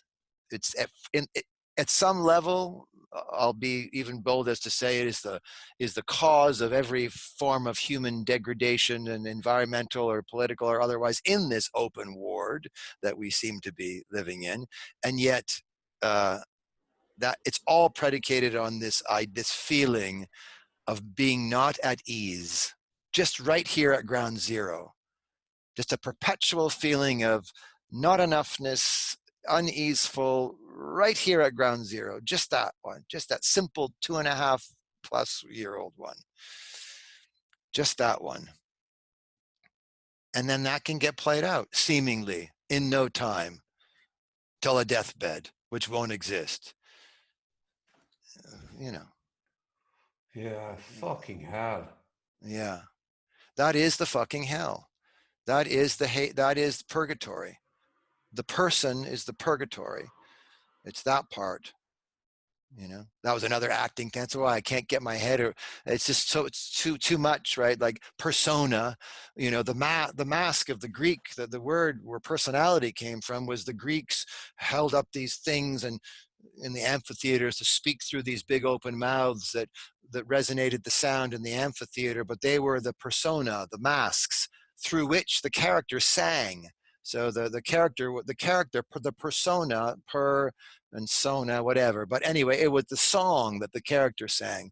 Not anyone in there. There was an actor in there doing that, but there was no actual one to whom the personality is attributed. And we've just forgotten that, you know. We've lost sight of the fact that God hides herself to find herself. And so this is the hide and seek game in 2019, July 22nd, 2019. That's the way it was, you know. Yeah. Hide and seek forever, you know.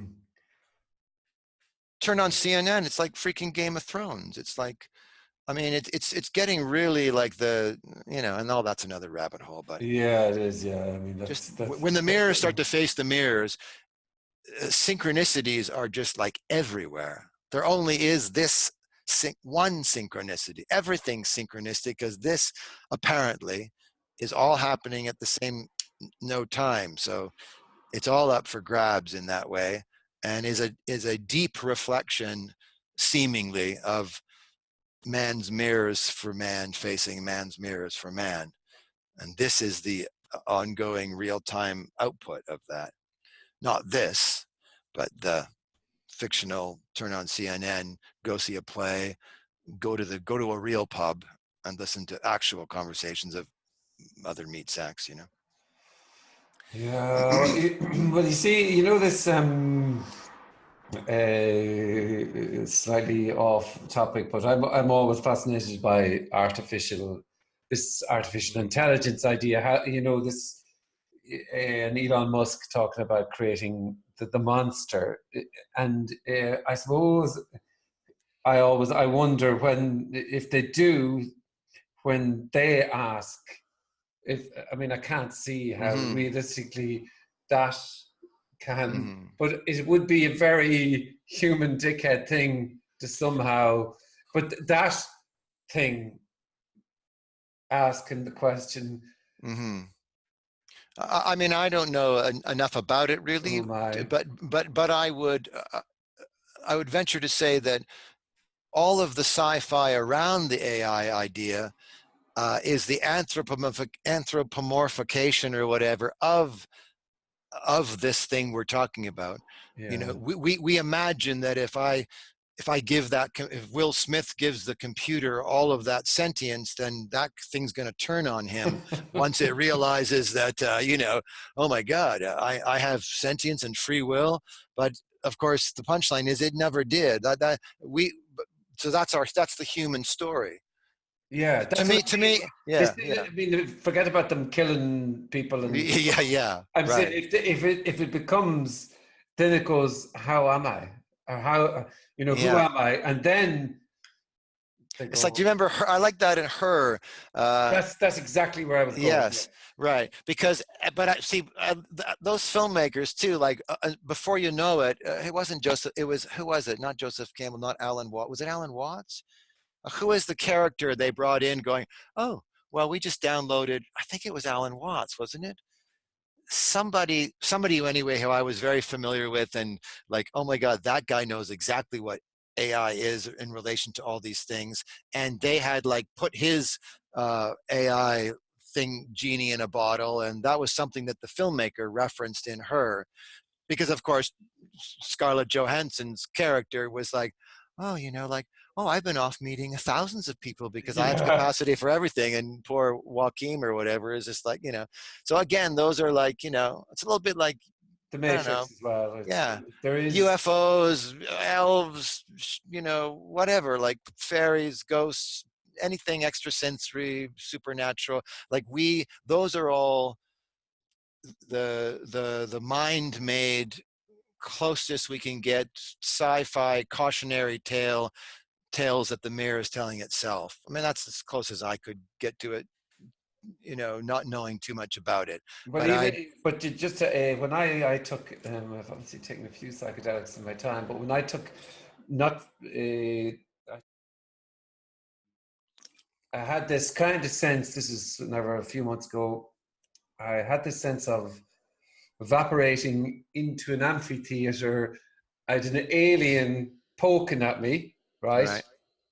But it was kind of because it's not. I'm not looking. I mean, if I'm talking to an alien, I'm still going to go, yeah, but what's this? What the fuck? And, Exactly. Yeah. and there was also the No. sense in that going, and even if they go, well, I know what it is, I kind of be going, okay, really? Yeah. How do you know that you know that you know? Right. Or, Right. but anyway, but even within that, and it was pretty sensory. Yeah. It's that was the feeling of that was okay. This is not happening to anybody. Right. Right.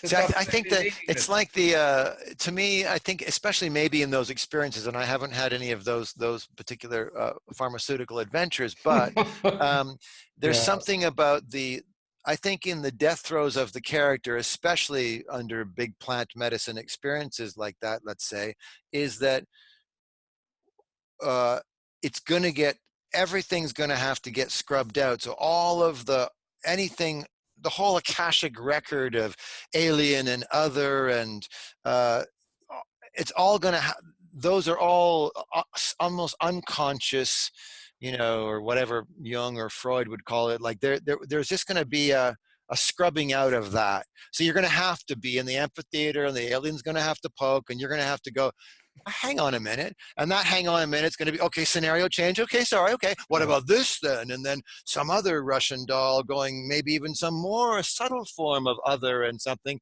And then, yeah, but I see you, house builder, too. Okay, well, what about, and it will just keep whatabouting until you in the middle of the amphitheater go, yeah, do you have anything else for me? Yeah. You know? And that was mine was kind of going. I came back and I was going, well, it's. I mean, in everything, aliens are possible. This is, but it's still everything. Yeah. Like I So think if there's anything outside of everything, that's great. But it probably is contained within everything too. yes, exactly. There's going to be that big default, right? Like I always love that. In the same way with AI, I loved it about the whole, like you go to see anything about you know, extraterrestrials, and you know, E.T. is one benign version, but then you get most of the Hollywood things where they come and they're going to come and harvest us for food, or, you know, Yeah. whatever.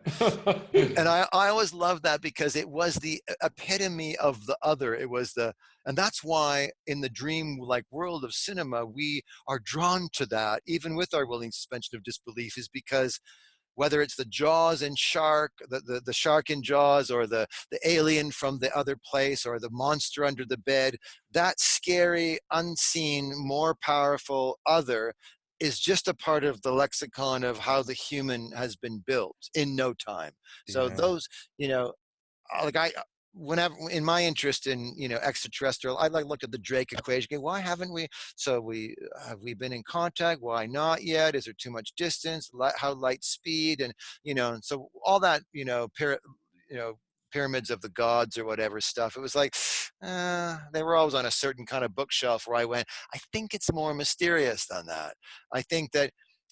And if they did come and land on they wouldn't land on the White House lawn. They'd probably do crop circles before they did White House lawn, if I had to spin a story. But Oh, it would totally. it would still be ultimately, as you point out, like if they had the technology to get here, survive their own, you know, thinking they were meat sacks, realizing they weren't carbon whatever based something, whatever, or non-carbon based something.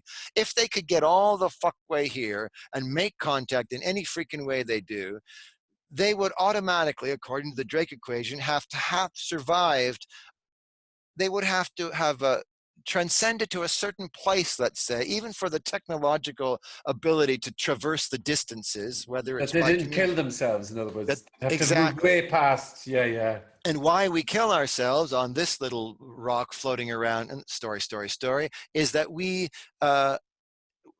you know, we're most of the blood that's been shed here has been like my God versus your God kind of stuff. So we're so open warred in the spiritual dark age kind of here. It's, you know, again, just telling the story of it, Yeah, yeah.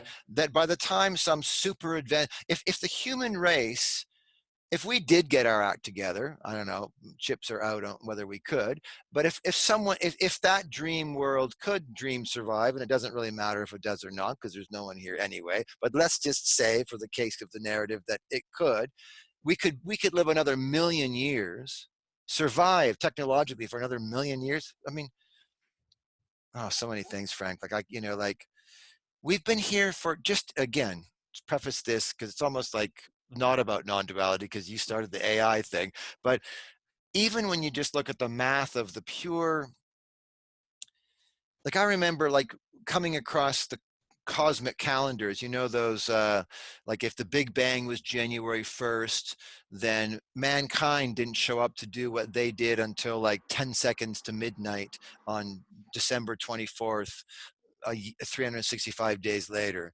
So that we've not even been here long enough, Yeah. you know.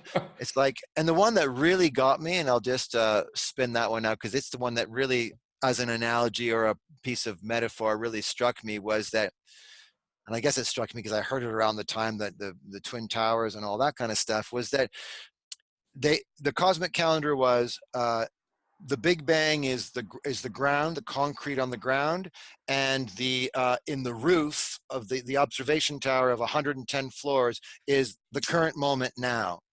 Uh, so it goes in spatially. So for floors and floors and floors and floors, there wasn't humans, and then nothing. And then dinosaurs come, like you know, the 70th floor, and then they were around for a whole lot, but then suddenly they weren't. And then nothing again, and then whatever happened.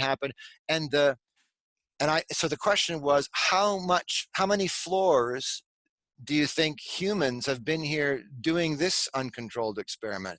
And it was like, I don't know, like a floor or less, half a floor, less. And then you start getting like, and it was like a coat of paint, the thickness of a coat of paint on the very top observation deck of a 110-story building is how long mankind has been here in this uncontrolled experiment. And in that coat of paint thickness of a 110-story building is UFOs, fucking AI, fucking everything else in a coat of paint. thickness. Yeah. If we lived for not even another floor, just give me another coat. Give me a fucking primer, a coat, and a little bit of something on top. And then maybe we can go off and make contact with other people who now realize they're not here and never were. Anyway. Yeah, no, it's very funny. When I was doing this TV channel years ago, and well, not, it was only a couple of years ago, but I was trying to launch this out of my attic, this thingy. But I put up on Facebook, you may have heard this or not, but I put up on Facebook, I'd really appreciate if some of the aliens would get in contact with us. We'd love an interview. You know, instead of talking to all the politicians and all the government secret agencies, maybe just have a chat with us for a little while, see how you get on. Yeah. No takers. No takers, no reply. And that's the thing that I find funny. Like, if they're going to come here, why wouldn't you go looking at the whales? The whales look spectacular. And we're so amazing. And the thing is, just to kind of weirdly bring it back full circle, is like, we are the aliens. I mean, this is it, you know. The only others here are these ideas of the Franks and the Michaels and the other 7 billion meat sacks. Like those are the aliens. Those are the ones that you know, those are the only aliens in town, really. Yeah. And so we just have to get our ducks in a row about those ones and their non-existence, and then we can, you know, then we won't have to deal with the rest of it. But anyway, it's you know, it's like this can look like anything, but it never departs from itself. It can look like aliens, it can look like ghosts, it can look like, you know, but in a coat of paint, it will never depart from itself. It'll just be this instant refresh rate of infinity forever in every direction, and that's too many words, you know. Anyway, this is where they go, closing time, guys.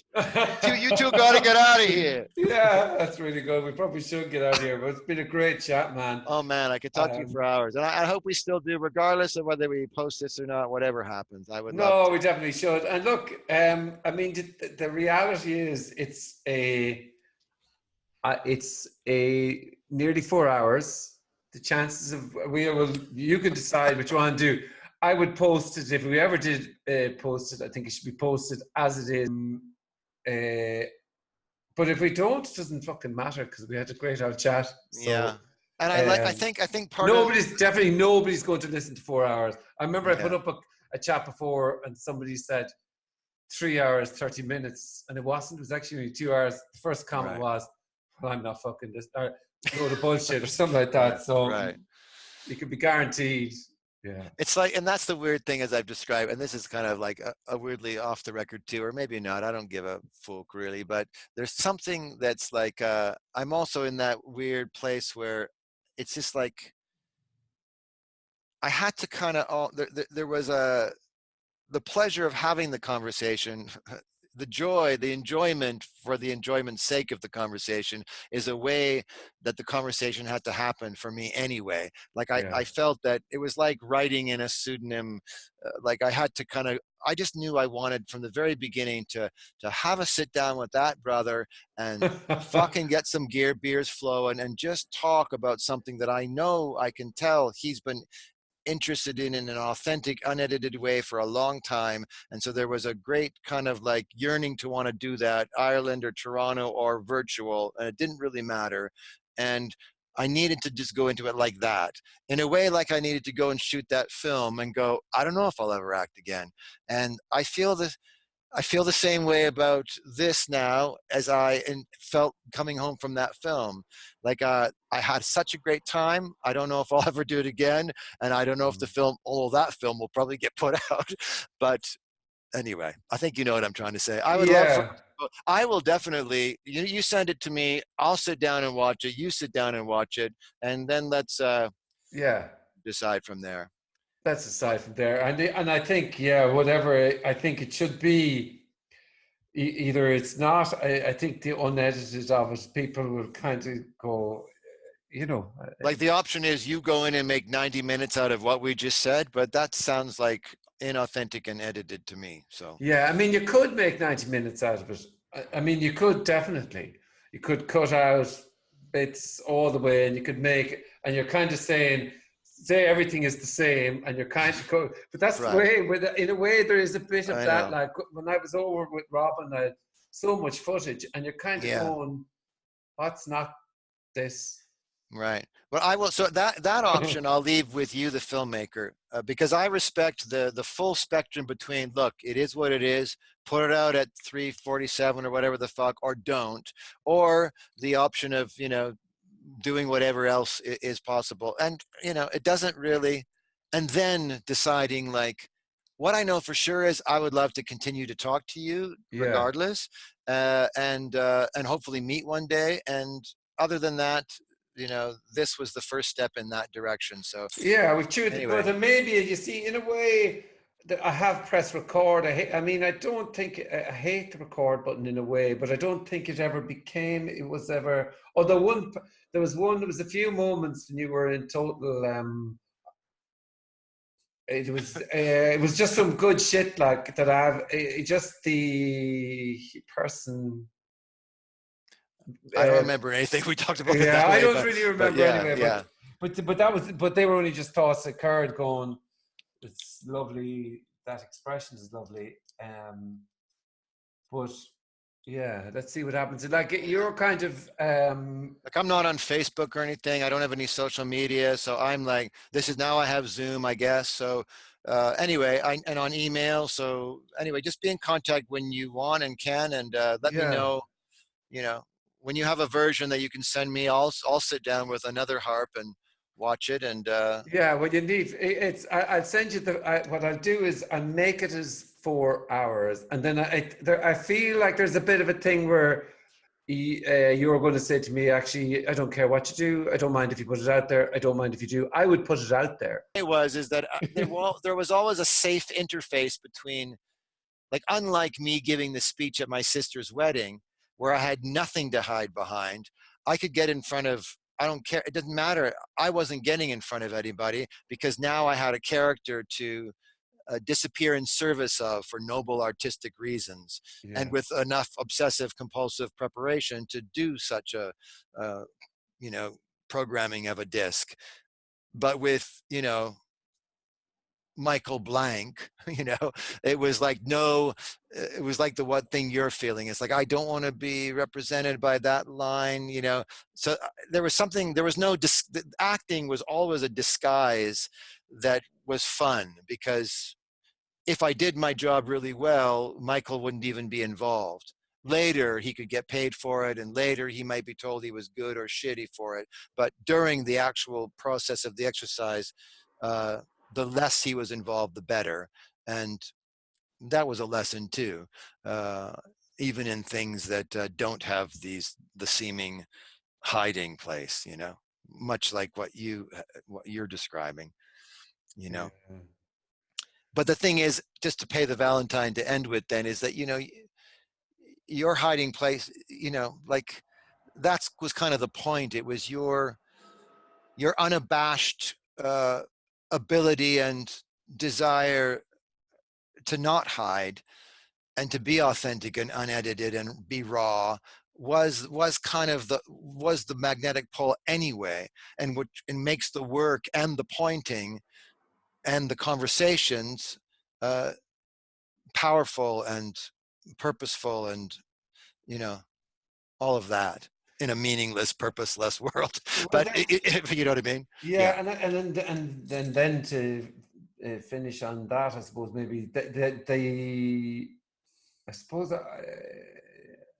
I've always felt that, at least if you say something really fucking shit, but you're not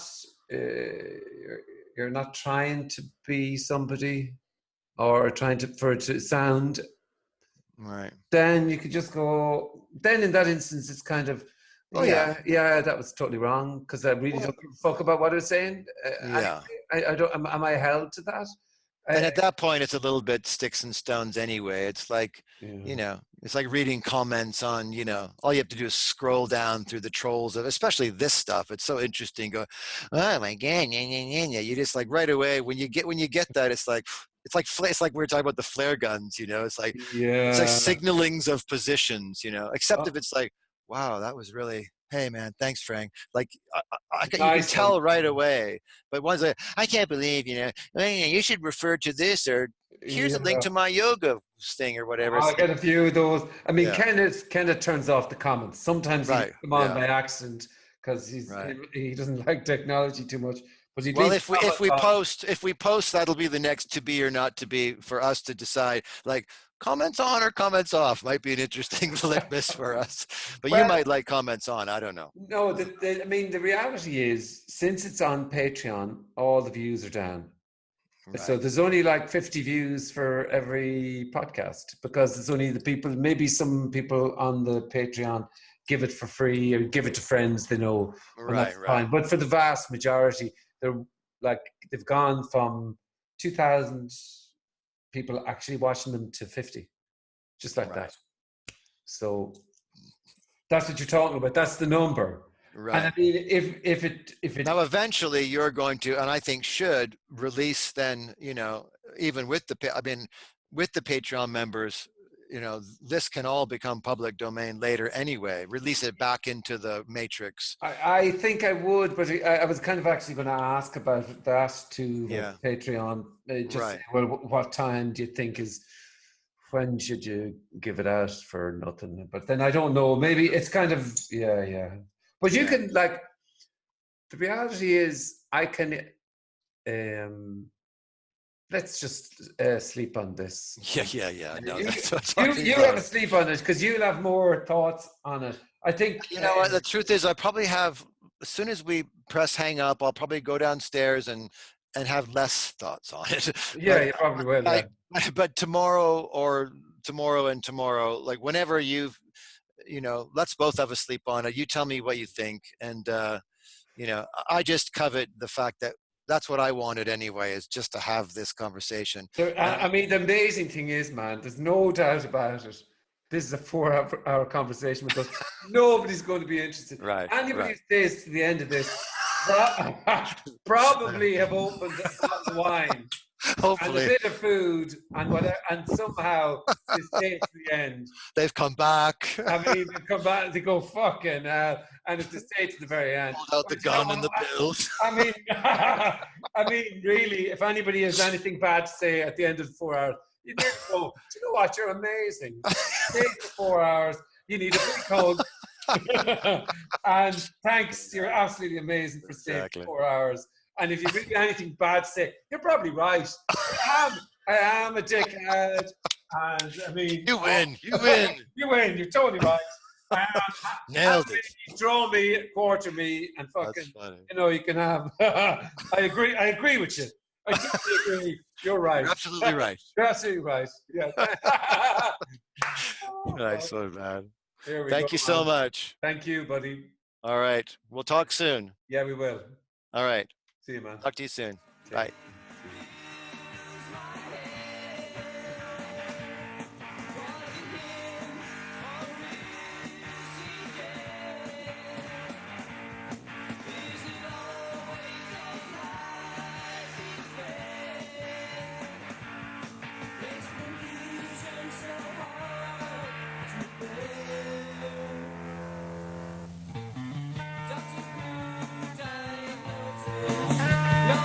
Hi, if you liked the conversation that I just had and you'd like more, please hit the subscribe button. Thank you.